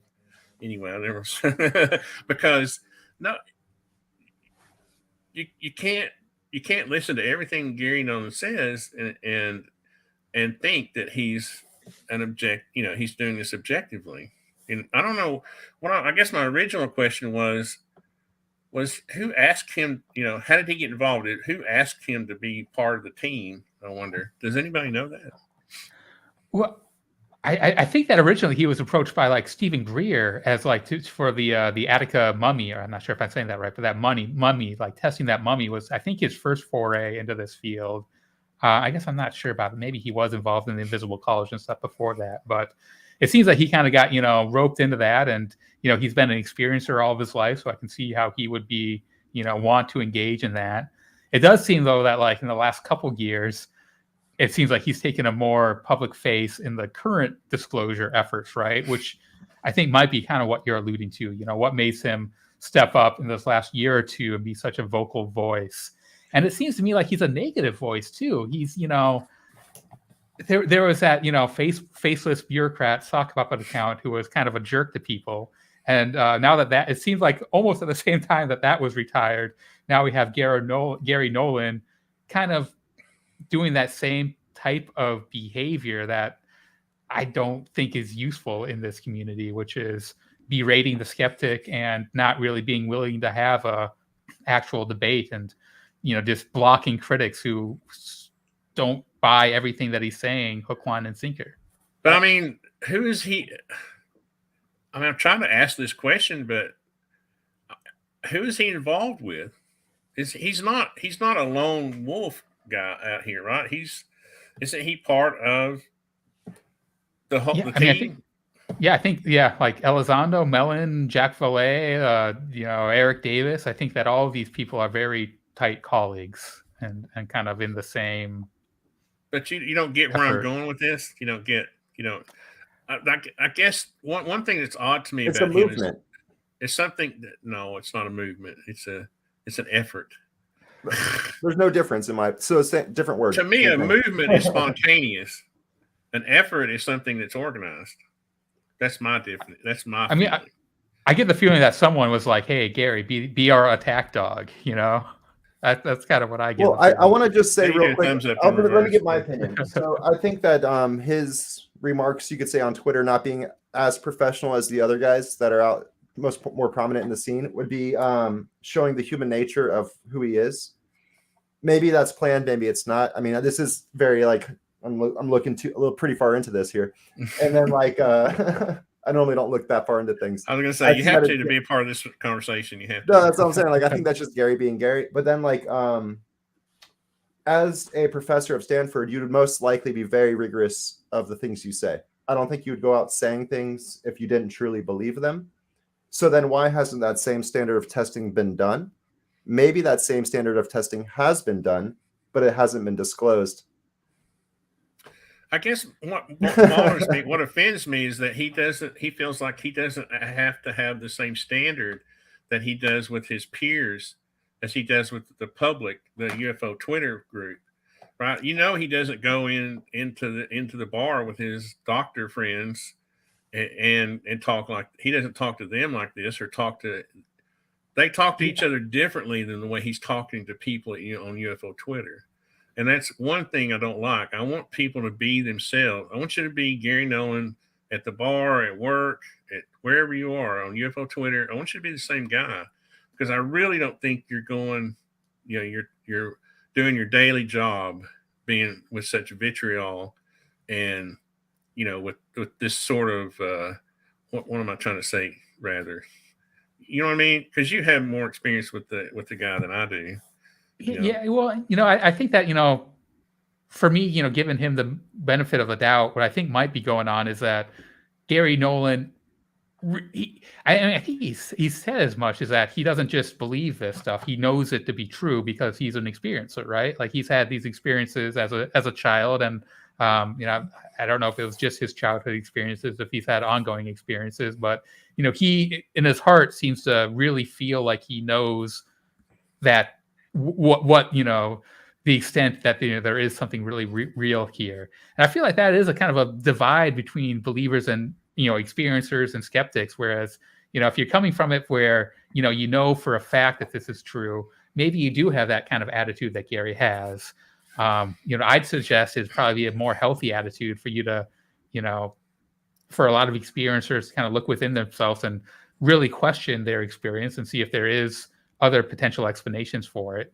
But I know that's hard, especially if you have like a real experience that you really perceive as true and physical. I could see you coming to those conclusions and having that attitude, even though I don't agree with it. That's on me, personally, right? Like the reason why I've done the work I've done my entire life is because like since the age of like 10, I've been trying to figure out what's going on here, right? So like but that doesn't mean my work is right. It still needs to be scientifically validified. But that's why I question the whole like concept of the 2027, 2029, because that's just all that it hasn't been tested. There's no way to really know what's happening here at this point. Yeah, I totally agree. So far, luckily, none of the cataclysms have come true. I feel like the level of professionalism is sad that he operates under when he's talking with the plebeians than when he's because I mean, let's say this rather, if you hire me to build your house, I'm going to talk to you as a professional about like a design and build contractor would, right? I'm not going to come and BS you or put you down because of your ideas, or if you say, well, I want vinyl siding, I wouldn't say, well, vinyl siding sucks. I would think vinyl siding sucks, but I wouldn't tell you vinyl siding sucks. But Gary Nolan is telling people vinyl siding sucks to their face. They want vinyl siding, and that's what I have a problem with. And he could be such a force for decreasing the stigma and taking this thing seriously too, with his credentials and his background. He could, if he came through it and was more respectful for people, really be a champion for intelligent, level-headed discussion on these issues. And like when he first came on the scene, I was like, man, Gary Nolan is my favorite guy. He's a really respected scientist. I can look behind him and get behind what he says. And this is what the movement needs, or ufology needs, to establish scientific credibility. And then when I get to know his tweets more and get to know his attitudes, I don't think that at all anymore. In fact, I think that he's doing harm to those stated goals. I think that's a great point when it comes to any industry, is that like you really want the person that's going to be in front to be a true leader and to speak that way in all different aspects, whether it's in person, whether it's online. You can't get do whatever you want to do, in my opinion, Gary. Like he's probably gonna end up watching this somehow. I doubt it. No, but I'm just saying, like, be you, but at the same sense, understand that you have a position where everybody is somewhat looking up to you. And when I first started all my work, I was trying to destigmatize skateboarders, because when you think about a skateboarder, they're just a punk that spray paints stuff. Like they're not a help to society. I was trying to re-image what a skateboarder is, as in someone's trying to like actually bring love and like harmony to humanity. And so if you're presenting yourself in that fashion on social media, you're definitely not doing that. Like you're not showing that this is actually something for everyone. You're showing that like, hey, I'm just going to completely be this. You're not a true leader at that point. Sorry. I have this crazy intuition. Okay. And it allows me to kind of know people before I know them. And I know that's a huge statement, but what ran on, and people don't understand my thing with Gary Nolan. It's the fact that in his mind, he thinks he can talk to people on UFO Twitter one way and then go talk to his peers, his professional friends, another way. And that's a double standard. He should be talking to everyone professionally, scientifically. He should be falsifying his own work. He should be practicing science. And I don't feel like he is. And so that's just, anyway, I said too much. But I have. I I mean, agree. Rod, if you want to go first, I do have something to say directly to that, I guess. But yeah, Yeah, go Go. for it. I do agree with you though, Tony. I think you said it well. at the end of the day, you need to speak to the audience. Like, if you're talking to scientists, you need to speak their language. If I go to Argentina and I try to walk around speaking English, no one's going to understand me. If I go to China and I speak, not Chinese, people are going to have a hard time understanding me. If I go to the media and speak media language, if I go to UFO Twitter and speak UFO Twitter language and do like what they do, just follow like the natural. you don't talk down to people though. In any case, I agree with that statement. Don't Yeah. talk down to people, but what I'm trying to say is speak the language. I Match think the energy. there's some truth to that. I think you Yeah. do want to frame your stuff, but you shouldn't be telling or having different standards of evidence or telling different facts based on your audience. What was the things should comment? remain Levels constant. of facts, definitely not. Yeah. What was the No, comment he made? Something about intelligence, though. It was as if he was saying, "If you don't believe this, you're not smart. You're not in the know. You're not a smart guy." What was that comment? He said something about he uses your ability to accept UFOs as like an intelligent test, and if you don't believe in UFOs, you're not intelligent. If you don't believe what I believe or what I think, then you're not part of the you're not in part of the in crowd, and you're ignorant. That's the only way you're- this will ever work is if they're truthful and not using manipulative methods, right? So that's definitely a method of manipulation. That's like straight up social shaming in a way. Like if you don't think what I think, then you're an idiot. Exactly. Like, yeah, no. And I think ultimately, the truth isn't except sunlight, right? Sunlight's the best disinfectant. So when you see people who aren't willing to have conversations and are just on blocking crusades when people put down different opinions, kind of seems like you're not really doing the community a service. I would rather ignore than block, in my personal opinion. From what I've seen in my personal life, ignore, don't block. That's I mean, I can see blocking the people who are have nothing to add or being assholes. Yeah, you can mute people too without them. You're right. So, pretty easily mute them without blocking them. Yeah, because I mean, honestly, some of these conversations, when I see videos that are 20 years old that were debunked 10 15 years ago, that gets kind of it's like it's like Chinese water torture. Do we have to really go through this over and over and over? Lots of deja vu. It's like the Christmas lights thing.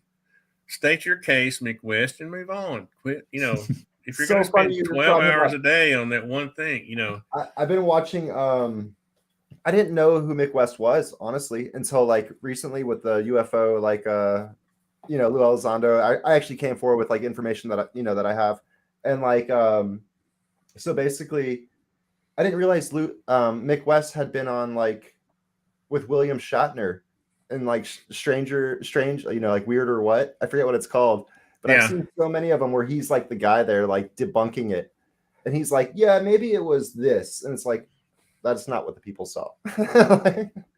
Well, he's been on Fox News, CNN. I mean, he's pretty well known as far professional debunker. So is that the same type of thing, but on the other side, or is that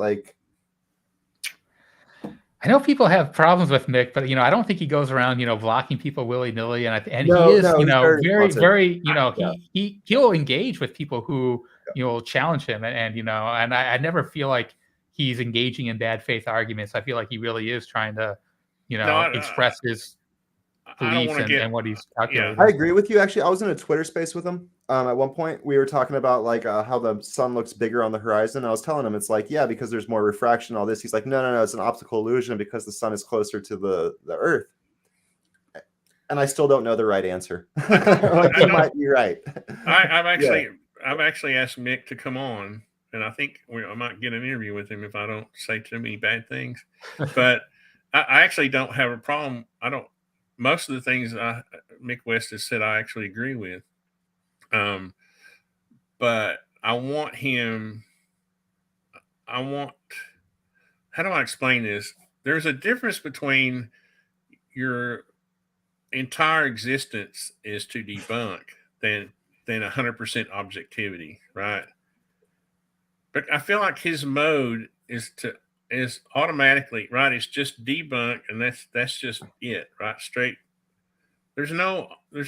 it's just as much of a bias to have to start off debunking something as it is to start off believing it with no evidence. It's the same. It's just opposite ends of the spectrum. The person in the middle is going to say, "Oh, well, it could be. It couldn't be. Let's see." And if I can't prove it's not, I can't say that it's. I can't. You know, a lot of times Mick will come up with a solution. He hasn't proven that solution. He's just convinced of it, right? So that's an automatic debunking. I've actually heard him say things like, "Oh, that was," you know, he talks about how something was debunked, but it was just an opinion that he offered earlier. So he'll link back to that the opinion, you know. I can kind of see your logic there, Tony, but I feel like that would be the case if, you know, both the, you know, positive, you know, the UFO is real, not, you know, not human intelligence, and it's something prosaic. If those possibilities are equally possible, right? I think Mick kind of comes at it with the angle that the prosaic explanation is kind of by default the more likely explanation, just because, you know, we live in the prosaic world. I literally think you're ignoring science if you say that the only possibility is the prosaic solution. I literally think that I you're agree with science. that. It's not the only possibility, but yeah, if you're looking at a case, that's my point. I'm glad you brought that up, because that's kind of my point. Is that, you know, you can't say that there's no possibility that other life doesn't exist and hasn't or isn't visiting Earth. You just can't say that. If you start off with that presumption, that's a bias you're never going to get around. Yeah, and if you drill down and kind of mix methodology, kind of what he's, you know, said before is that he does consider that a possibility, right? Like, he doesn't rule out non-human intelligence or aliens, but he has a, you know, a list of things that he thinks are more possible, and aliens and non-human intelligence are always at the bottom of that list, and he tries to find other potential explanations that he thinks are more possible than those. And well, I mean, I think that is a valid, like, I do agree that might shut the door, and, you know, you might you might discredit cases that really are legit. But I think if you're really trying to prove something, let me jump in here. So, like, so sorry, like, I totally thought you were done with, like, the point. I apologize. Yeah, I'm done. Go for it. All right. I wasn't. Go ahead, Alexei. I'm gonna help you, but both you guys. But, like, so, artists, and a lot of times you'll say, people think I don't like this or I don't do this, but I really do this. And at the same time, you're also like Bradley from Sonic Gravity, holographic universe. I don't like it. Right? So I said I didn't like it. I don't have any. And I also said I don't have the qualifications to say, right? I also that's what I'm getting at. So at the end of the day, Mick West has, like, his side of the spectrum where he's a very big debunker. That's his job. He's a debunker. So, like, but at the same time, that's what we see. We only see what he shows. And I'm all about, you know, the spirit of creation and all that, like, to see the true you that exists without delusions. And so in his experience of the universe, he's very into you need to make money. You need to have your job on Weird or What. You need to have your job on whatever it is you're doing. And as if being a debunker helps you eat food, that's what you're going to do. And so I know that was kind of like a big step. Well, I think he enjoys being a debunker. I think that he likes that, but I don't think that he relies on it, right? Like, it means a lot of things. It means, do you enjoy doing it? Does it give you, like, a inner spirit, like, thrill? Does it give you a rush? Does it create an endorphin rush? Does it actually feed you? You know, does it do these other things? So there's a lot of aspects that go into your actions. The thing is, though, like, say, every you know this, every time we do these interviews, and I sound like a total skeptic, I always say, but I still believe the universe is full of life, and I do. Okay, I don't hear that. I don't hear that spirit of possibility. Okay, I want to see more. You know, I want to see more possible. I want to see more openness and more hope. More objectiveness, ultimately, is what you're talking about. I'm trying to use other words besides objectivity, because I use it a lot. But that's the word. That's, I want to see some passion. Objective. I want to see that. I want to see some passion for just. I mean, I can only take, like, the auto debunk for so much, right? That at some point I'm just going to turn it off. And I think he would do a lot better if he would let people know every now and then because I do remember him saying that now, rather. But you had to remind me because I don't. It's so much. It's just like a train going down a track. It's just like single track, and I just want to see. Anyway, that's just what why I want. I wanted to finish with. I thought it was cool that at the end you somewhat understood what we were talking about with the holographic universe. It's just a different way to describe the universe. Well, when he was too quick with some math is what impressed me. I need to go back and watch that. I can't imagine what the discussions you and Bradley might have had last time. When I was with you on UCR, you guys were like Michael Mataluni. Thank you. He was like, you need to meet Bradley Voris. And then we both ended up submitting our ideas to Kurchai Mongol. We both ended up getting on his 8-hour podcast. So we recently just had our first podcast discussion. And honestly, I thought it was awesome. It's one of the coolest discussions I've been. That was one of the ones I've enjoyed most out of all of them. Was speaking. Yeah, with him. I bet that's great. I gotta tune in. It was nonstop. Just like, well, what about this? He's like, yeah. And see, cool. Yeah, I was moved by Brad, and because I'm a sucker for really smart people, right? But you have to, he has demonstrated that, it's like I like both of you guys because of your level of intelligence. I'm a sucker for people who are smart, and so Gary, pulled out some math that I was like, because I was just like, well, what about this? We were talking about dark matter, and I said, but what about dark matter being 85% of the matter of the universe? And he came up, he convinced me that his math was the other 15% was, what was it? Remember? It's honestly like. I don't like being repetitive of the word literally because I just recently saw an Instagram post where it's like if you use literally, you don't have a good vocabulary. Yeah. No, literally, he's saying the same words that I basically am. The energy that we experience of the now moment only exists within 2 parts of an orbit. So matter from below returns as light from above returns as matter from below. And we are within our conscious understanding of the now moment, it only exists when it's hitting our surface of the black hole. So that's exactly like what I described as well. There was something else I wanted to bring up though. I bet y'all remember if you respond. What? Oh, you want me to? Oh, I just wanted to say that I try to whenever anybody comes on, I try to give them the benefit of the doubt. Right? I hate this gotcha stuff. I don't sit around and plan and try to figure out some way to get somebody. And this is what problem that I have with some people, and how they operate in their interviews.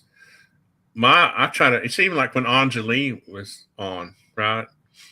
I just assumed everything she said was true just for the sake of the interview. Okay. Now, after the interview, I process it. Right. And so some of the things that, it's like with the holographic universe, being on the surface of the black hole. I literally don't think that's true, but it doesn't mean I'm not processing it and trying to understand what he means. I want to understand what he's talking about, what his theory is, right? Because I'm not qualified to take that information and create and develop the theory, but rather might be, and you might be. But so I don't think I'm qualified to debunk, his theory. And at the same sense too, all we have is experience. So for someone to tell let's just make these theoretical scales real quick. Here you have a dude that understands 5D multiverse. This is reality. He's done science. He's done tests. He's done all this other stuff. Here you've got someone who's literally not even human, a fish. A fish, and you say, this is what's happening to you. Fish is like, no, I need to eat food. I need to eat little tiny fish and do this. Reality will always be objective, and it depends on the layers of experience of, again, this is my opinion, right? My objective understanding. There's different layers of creation. So if you are the God, ultimate God of all creation, you're looking inward and you're like, you're all wrong. You guys have no clue what's going on. Well, yeah, he's qualified to do that. He's qualified to do that because he created everything and he understands everything. And then you have like fish or worm or whatever you want to call it, sheep. Their reality is their reality. Like, no, we need to go eat the hay over here because the gate just opened there. That's what we do. So in my opinion, it always comes down to like a slow. I know we're completely off topic at this point. I might have just completely strayed everything, but like we have this like complete scale, right? Like scale from 0 to infinity of understanding when it comes to conscious experiences. So who's to say that this guy that thinks all these things, like Bradley saying we live on the surface of a black hole, or I say we live on a black hole, and then someone saying we live in a holographic universe, someone saying we live in a simulation, someone saying we live here, we live here, we live here. The only thing that exists is physical. The only thing that really exists, in my opinion, is what the person thinks that exists. And so that's where it comes to respecting people's understandings of creation. I mean, you're discounting mental illness. Not in a sense. At the same time, I believe people with a mental illness might have their perspective of creation. I shouldn't have made a joke about that. I'm sorry. You're right. But no, at the end of the day, for harmony within like the greater vortex of creation, you need to respect the mental illness if you have a better posture, a better understanding. Before I forget, I turned 60 and I forget things easy. Okay, if we can't count, sorry for my rant. If we can't count on our skill, our ability, I should say, of observation, we can't have science. Right. I think those are the smartest words I've heard. So everybody has a different ability of observation. Yeah, but I think what we're trying to do with science is, I really do hate the word consensus. Okay, I wish there was a word because it's so political. I hate it. But what we're trying to do is have enough scientists that are working together. I like that better. I know what you're saying. To solve problems and to create a consensus reality. I hate that word consensus, but it's all I can think of. That's the right word to use. Like, we're trying to create a consensus reality of all the different perceptions that exist. But the consensus can be, then you get into manipulation of the consensus. But anyway, the point I'm really trying to make is that I don't think, based on my impression of what we have come to understand as the current model, that you see that there is a hologram that is on the now, but information matrices. But I entertain the idea for a learning experience, the experience of learning, because Brad is a really smart guy, and he no matter what you say, he has studied the subject. Right. I 100%, like 99.5% agree with everything he says. Let me just put no, I think he's a really smart guy. Yeah. Yeah. Now, if I ask rather, okay, if you think that our universe is a two-dimensional object on the face of a black hole, what would you say? Say I need to take some mind-expanding drugs and re-listen to the Alexei Bradley episode. Don't try to be funny. What do you? I mean, I think we observe, because my question I'm saying it real quick. I understand what he's. I understand 100% what you're saying, and I even love like I took the clip from the episode we had together on UCR, and I made my own video out of it. I don't know if you've seen that, but like I totally agree with like the questions you asked me and the things I replied. Like, but as far as like needing to take drugs, no, I think it can be understood more properly by I'm being facetious. And I think that there is, something to, these theories. Like I have, there are a lot of prominent articles you read that, real, prominent scientists are asking questions like, are we in a black hole? Because there is a lot of weird math that like seems to kind of indicate that, right? And we observe, like when you say like it's easy to go over my head, really you need to kind of go over it and That's and where it's fact like check it's so hard everything. for But me yeah, it is. because And who knows, right? I mean, I learned in But- the University of Colorado, Boulder, whatever, studying astronomy, and I went to the professor. I was like, no. That's just a limitation of human perception. Professor's like, you don't understand what Einstein is saying. I'm like, I'm pretty sure I do understand what Einstein is saying. I'm saying this. What do you think about that? So at the end of the day, there is no consensus as far as do we live in a black hole or did the Big Bang start our creation? So like that's where I would love science to catch up or for me to like agree, right? For Like we need to meet in that middle. Yeah. For me, it seems like the easier explanation is that, again, I hate to go back to this analogy of the creator blowing, the ingredients for life into our I don't necessarily agree with that the bang was from nothing. I believe there was something before this universe, and that our universe was blown into a space that was already there. We didn't create the space. Space time wasn't created when our universe was created. Space time was there before, and that the creator blew this into existence. And that from that point on, I think it's the science is pretty much explained how matter interacted, and we had chemical reactions, and we had dust became planets and became stars. And not trying to do my plug, but I could very conveniently have my book Mind, Body, Spirit right here. I know. I'm just saying that is a pretty good. I think it's a pretty good explanation. It really is. I mean, and it's what, but it's what we observe. We also observe it, right? We can shoot lasers out and find the edge of the observable universe. We can observe other black holes. I guess what I'm saying is if we actually lived in a black hole, to me, it would be difficult to observe anything because light would be directed in one direction. I've got 4 seconds to explain this. Our experience of the black hole is a relative layer. I guess to me, I would ask, why do we need the black hole then?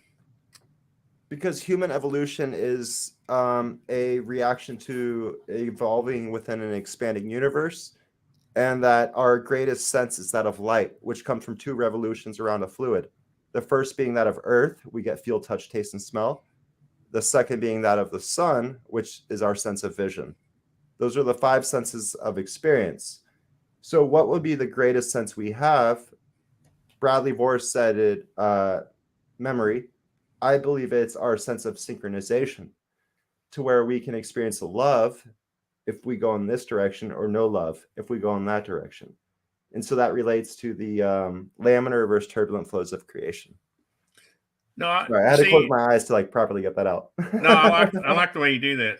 But I actually like your theory because it doesn't. How can I say this? I love both. Sorry, Rather. I'm just looking at you. I love you, Brad, and Rather. Okay, so I don't want anybody to be offended, but I can't. My intuition tells me that I have to say that what you're saying is more plausible than the two. It's just the whole hologram, the 2-dimensional hologram thing is what I don't. I see it as just like infinite orbits of creation, and literally, like we only have senses through evolution, scientific evolution, from 2 orbits of experience, or 3 at the most. The first one being that of the Earth, we get feel, touch, taste, and smell. The second being that of around the sun, we get the sense of vision. And the third being of our greatest inertial reference frame, which is in relation to that primary vortex, which creates our sense of time. So I don't see there being, I'm just saying, I don't think we need the hologram. We don't have any more senses than that. I don't think we need the hologram. That's all I'm saying. The hologram is an information matrix. The hologram is. No, I get it, and I really like Brad, and I don't want him to be offended.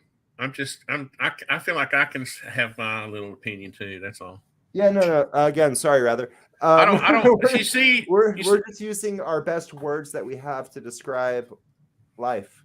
somebody like me can only react to his intuition. I don't have all of my education is geared around the design build industry, right? So I can't quote, scientific papers, or, I don't know the history of, all of science. I can't. So all I can do is give an opinion based on my intuition. Well, it's almost a philosophical question, really, right? Like, Yeah. I don't think we have the tools of science to really, answer definitively if these theories are correct or not. But they are, interesting potential frameworks for understanding our reality. I guess the thing that gets me is that I feel like that our dimensions that were given to us as a gift almost. And so when someone says that we're somehow stuck on a two-dimensional plane, I feel like that's oppression. I feel like I would be, if someone stuck me on a two-dimensional plane, I would feel oppressed. I don't think my creator meant for me to feel like, like I was stuck on a two-dimensional plane. When I observe, so I'm supposed to believe, or I'm asked to believe, that the three-dimensional world that I live in is an illusion, which I think is another, it's kind of a slight on humanity, I think. It's not an illusion in the physical sense. It's an illusion in the spiritual sense. Whatever that means to you guys. I don't know. I think Nathan Quasar is right, though, and we probably talked about when we were discussing. Now I feel guilty that we were talking about Gary.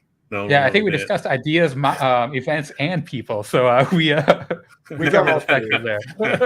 We're moving through the different fractals of Nathan. I created an illusion, and I'm trying to get out of it. Trying to squelch that vortex that I created. Is it possible? Tony, I totally see what you're saying too, and so I just want to say there's like an expansion that can exist. That's the easiest way to put it. I completely forgot what you said, but that was like what I needed to respond. I wish I could say more. Well, there's obviously my knowledge needs to expand, but all knowledges, everyone, yeah. When you, mine too. Like we all need to continuously expand. I think this is maybe how scientists get stuck, because I grew up really interested in this whole entire thing. Even though I'm just a contractor, I've always loved physics and science. I mean, it's just something that I have, and people always get weirded out about this with me. But so when I hear certain things, I might react to them, and I think. And so again, I try to be objective, but I think, what am I trying to say? Anyway, I'll just leave it at that. But again, I like Brad. Obviously, Brad's going to come back, and we're going to talk about anti-gravity.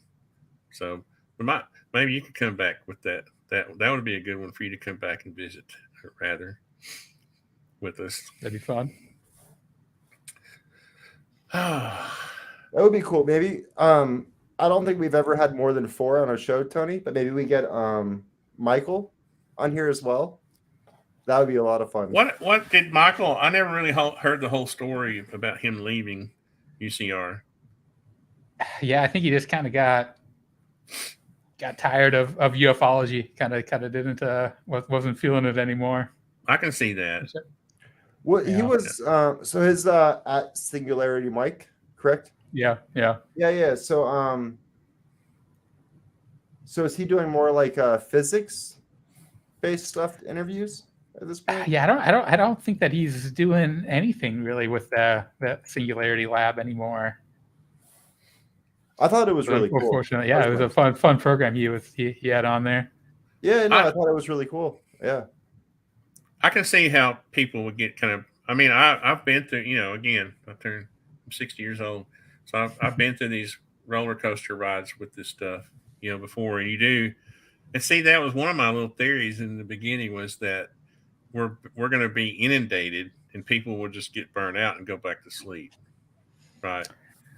I mean, I'm trying to understand honestly why Lou even. If I was Lou, why would you even come on my channel and do 2 interviews? I mean, I'm a nobody, and he did this with a lot of people. Yeah, it's interesting, and he's very, very involved in this very small community. No, I love Lou. I mean, people don't understand that either. We've but, talked, I don't have any ill will to Elizondo either. People accuse me of being a Lou hater. There are some events that make me question some of his judgment about UFO evidence, but I wish him all the best. But see, I can in the most loving way ever for the audience and for comical relief. Are you talking about when he potentially called your mother a hooker or something? Sorry. No, it was. I should have done that. I probably. But... What was the word What was the word you came up with the other night? Horror. No, let's move forward. Let's move forward. Yeah. I saw recently you guys had some communication through Twitter, and we're good, right? Probably shouldn't bring that back up. Yeah, I mean, I don't really take offense to that. It was a hypothetical. I do think that it was a manipulative thing to say, and the whole the Lou Elizondo apologizing to me was another interesting 2023. I guess he didn't apologize. He forgave me, I guess. No, at the end of the day, it was a hypothetical, but it was a very intelligent hypothetical.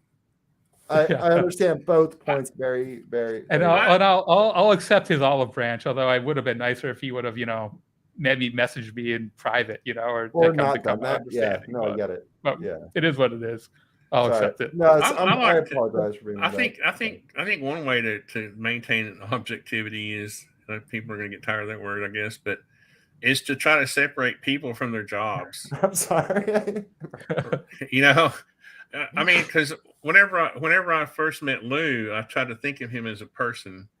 I really was interested in more about him than UFOs, right? I mean, I saw his M14 hanging on the wall. I saw the flag, which I have.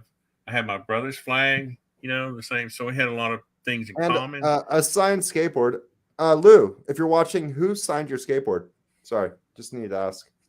And, so, I mean, no matter what, no matter how this whole thing turns out, I don't care. I honestly don't care, to be honest with you, about how the whole UFO thing turns out. I'm more interested in people. I mean, that's why I call this show PiFi, people I find interesting. Because I'm really more interested in people than what they do. For the most part. So I think if we learn to do that, we can, I think I think in the long run we'd be better off, Yeah, I think maybe the most interesting part of ufology is the people that compose it, right? Like I was trying to get before I watched Anjali, before we went on the air, I was trying to get her to talk more about her intelligence work, but she said she really can. She did I can't talk about a lot of it, but I don't think she and we never even talked about her event, right? We never even talked about the mountain or any of the aliens or anything like that. I want to bring something up that no one's ever heard before. So I was in and I hope this isn't it's not a bad thing by any means. It's a transparency thing. When I was in Utah launching a balloon, there was a conference going on. And so as part of that conference, I was then involved with a meeting that included Sid, producer of Gaia, Anjali, and myself. And at the end of the day, it was like, you need to leave this meeting. And I got pretty frustrated at that point.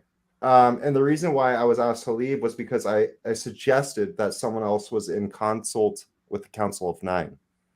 I said, hey, there's a lot of people that understand the Council of Nine. And he was like, you need to leave. Sid, not Anjali. Anjali, sweetheart. I love her. She's amazing. We're cool. Anjali and I are 100% cool. Sid, producer of Gaia TV, someone trying to control a narrative. Yeah. I mean, there's a lot to say about Gaia, I guess, the whole third phase of the moon thing. And I like third phase of the moon. I don't like Gaia at this point, even though I know that Dan Winter which I have high respect for, and others have introduced me to him, and I've done work with him. The actual foundation, like the founders of Gaia, were like, but I didn't know that at the point when I met them, when I met Sid. Sid is the producer. He was trying to, in my opinion, he was trying to control a narrative, and so I found very big distaste for that, and I walked away from the scene. But I think she did a good job in her Gaia thing. I haven't seen him. Yeah, I mean, I think I paid. That's probably the only thing I've paid for on Gaia was that one thing. No, I think Angelique does a great job.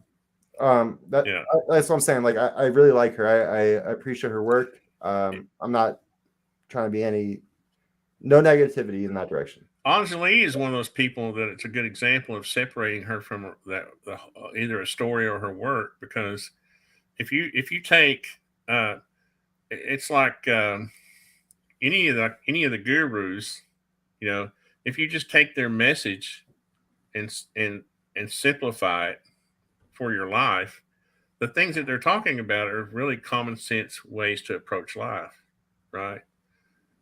It's like Sadhguru. I don't know if you've ever seen. 100%. I think Sadhguru is doing amazing work for humanity. So I don't have to be, be a part of the Jainism cult or whatever. I don't think it's really a cult. I just couldn't think of the proper word. But I don't have to be like a follower of Jainism to think the things that Sadhguru says are good for life, right? That's kind of the same way I approach Anjali. The things, very similar. If you just take the message of peace and love and how you treat other humans, if you can separate that from the fact that she had some kind of experience, I think that's how we go forward.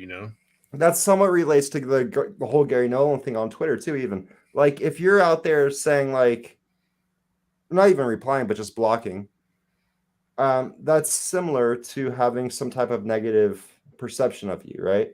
So it's like the people that are actually exposed in the highlight need to have all these aspects very well centered.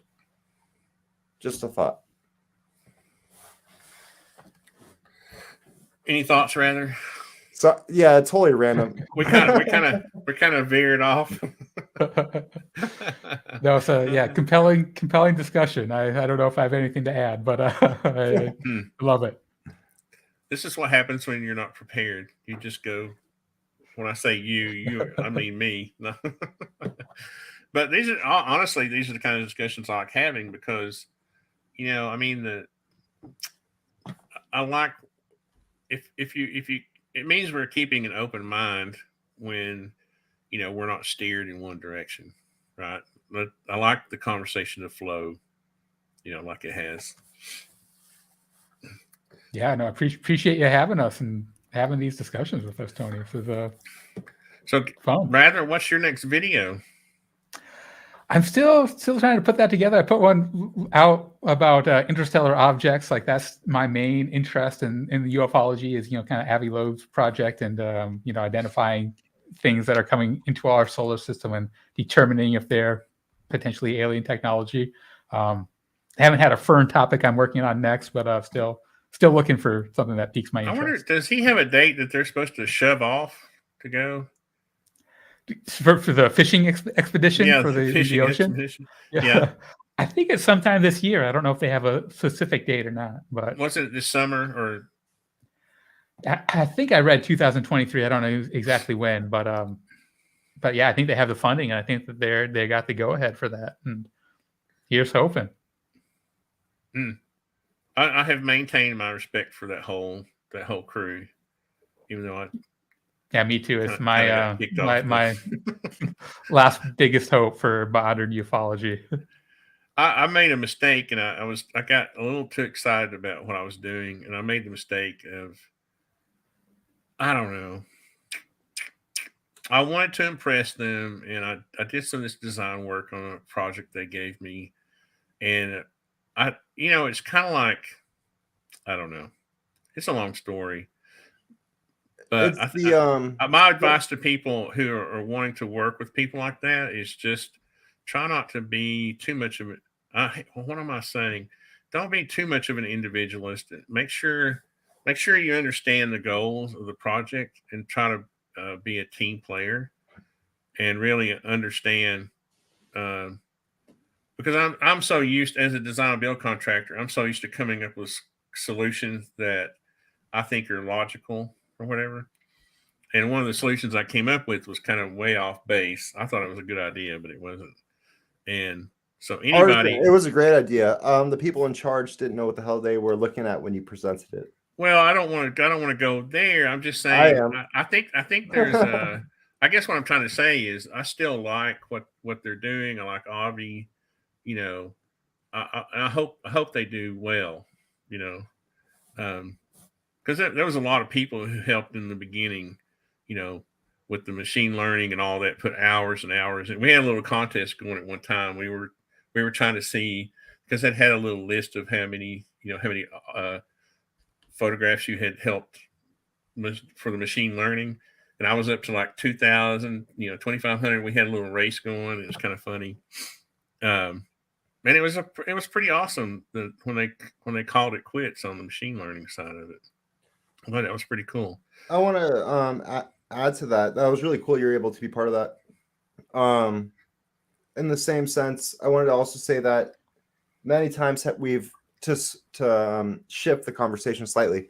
We've heard that it's a marathon and not a sprint, right? So like that was a little baton pass in the great marathon of the race. Like there's many steps to the process, in my personal opinion. Oh yeah.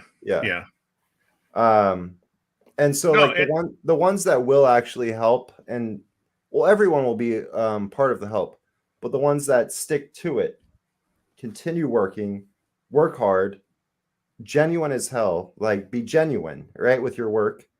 They will be the ones to ultimately reshape humanity with this new understanding that we ultimately experience in the next 10 to 20 years. You know? Yeah, it's kind of weird. I'll just say this one more thing. I'll get off that rant. I guess not really a rant. It's I guess I'm trying to help other people who might find themselves in the same situation. Where you might volunteer for an organization like that. There's a balance between being an individual and trying to show initiative, and and making sure you understand what the goals are of the project. It's a real fine line. It's hard. It's a hard thing to maintain. But anyway, I think that's an important point. I don't know why. Yeah. I don't know. I didn't mean to really go down that whole thing, but it just, we were talking about it. I am excited. I hope that they can get it going this summer and actually, because my whole thing is, I think private entities, private groups like that are going to be what really in the long run get the information we want to see. I guess half of what I was trying to say was that Galileo project is literally just one of the tiniest sprints of the entire movement. Does that make any more sense? I think it's a pretty significant, like. No, at the end of the day, it's not. It's not. It's just. I'm talking about as an example of. I'm saying as an example of private versus governmental efforts. Like, I think if we're going to learn anything, but it would be, we're going to learn more out of private efforts than governmental efforts. That's all I'm saying. Because governmental efforts there will always be this effort to classify, and hopefully with the private, we'll find out. This is why I'm interested. We're going to find out if the information that comes out of that, we get to is shared. That's kind of what that's exactly. I agree with that. If we will get to share it, but at the end of the day, it's a marathon, and when it comes to different entities or private corporations popping up and disappearing, Condor Project, Blue Book Project, Modern Day Era Project, next project 20 years from now. You get what I'm saying already, hopefully. If not, then yeah, okay. Like they're just little blips of things that people look forward to. And at the end of the day, it's a marathon when it comes to scientific investigation of reality. And if we're just solely now saying it's okay to talk about UFOs and UAPs, then like what have we been missing out on in the last 75 to 80 years? T. Townsend Brown, 1912, invented electrogravitics. John Searle, 1960, invented flying saucers that went to the moon in 10 hours. Like, it's a transfer of information. Sorry, I I'll be quiet. No, don't be quiet. Yeah. I think it's such a dynamic and broad subject that's hard to communicate sometimes. I know I have a hard time. Yeah, no, it's my point amazing. sometimes. Yeah. I mean, you're talking about something that affects all of humanity. You know, how do you boil that down into a paragraph? Yeah, and then like yeah, no. Rather, you have anything to say about that? Sorry. Yeah, well, yeah. I mean, I think Galileo Project is a big part of what's going on here, and you know, I think I disagree with you, Alexei, but I can kind of see where you're coming from. Respectfully. I think I guess one of my points was that I think like Avi is really he's really goal oriented, right? And he's really he's the type of person that won't let too many people kind of get in his way, you know, or fail the mission or whatever. But I still think he's a great asset. You know what I mean, for this whole thing, and we need people like that, you know. And he's also, you know, an observational scientist that I like. You know what I mean? I mean, okay. So here's what I'm talking about with Avi versus. So Avi is a scientist, right? Pure and simple, right? But he's not. He's leading. For me, he's leading the way and showing other scientists that they can. It's open to be open to these ideas, right? So he's not operating as a traditional scientist in that respect. And he's been like doing interstellar object research for 20 years now, right? Like this isn't like a new fad for him. He's been talking about interstellar objects and aliens and stuff for a long time. And even though he has that open mindedness, he's not. He's not he's not pro everything, right? He has a healthy skepticism, I think, and I think he approaches it from a good kind of the scientific framework that I wish that Gary Nolan would approach things from. No, see, that's what I mean by observational scientist, right? I agree with that statement for sure. That's kind of what I meant. You said it in a better way. No, like Avi and I spoke, and he had read my work, and basically was like, theory is great, but like legitimate experimental evidence that can be recorded is what's needed. 100%. Yeah. Well, have we beat all the dead horses enough? Maybe. Rather be. We talked about. I'm just half joking at this point. We talked about. When was the last time you were squidding? Yeah, it was. It's been over a year. I haven't gone squidding this winter. I was telling you a little bit. I've been feeling a little sorry for squid these days as I pluck them out of the ocean, as I learn about how intelligent they might be and how they might be suffering in my my squid bag as I carry them home. But I still go down to the docks and look at the ocean every once in a while. I'm just messing with you. I have like fishing experience with like cast nets and making chum and all that kind of stuff. I've only seen squid one time when I've been snorkeling, and it was really cool. They were like the coolest things I've ever seen. They move through the ocean almost like ghosts. It's they cool. Really do. Yeah. The only thing I've ever seen in the ocean when I didn't see was were these little jellyfish that stung me. Well, and you couldn't even see. We were about a quarter of a mile out, and they put up this flag, and I'm like, "Hey, what's that flag for?" Some guy said, "You're getting ready to find out." So, but anyway, that's another story. I'm with you, Arson. It's been a long show. Yeah.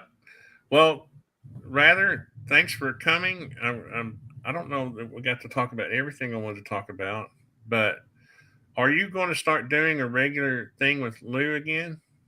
Yeah, I think that the first Tuesday of every month we'll be doing a UFO show over on Lou Jimenez's show. That's cool. Channel, Lou Reviews. So I knew he couldn't stay away for long. Yeah, it always sucks you back in. Yeah, it is something. And thanks for having me, Tony. I have to come back and talk about anything else, whatever you want. It's always great to be here and talk to you. I like the way you approach things. Rather, that's why I like to have you here. Same to you and Alexei. You guys are great minds here. Same with you. Yeah. Alexei's the resident expert. He's the the resident scientist. Normal human. I'm lucky to know you guys, honestly, because I started this whole thing because honestly I just wanted to meet people and understand their minds, understand what they were thinking. And it's been awesome. I can't believe I've done 66 PiFi shows. It's crazy. But cool. Thanks, guys. We will, if you don't have anything else, we'll end it here, and then y'all hang around for a second. And I got a couple of questions, and unless the audience has any kind of comments or questions, we'll end it here on a good note. And thanks for everybody in the comments for being a part of it. It's always interesting. I'm always reading. Sometimes I get distracted because I am reading the comments, but I really appreciate you all showing up. It really, really makes it all worth it. So we will see you next time on the next PiFi.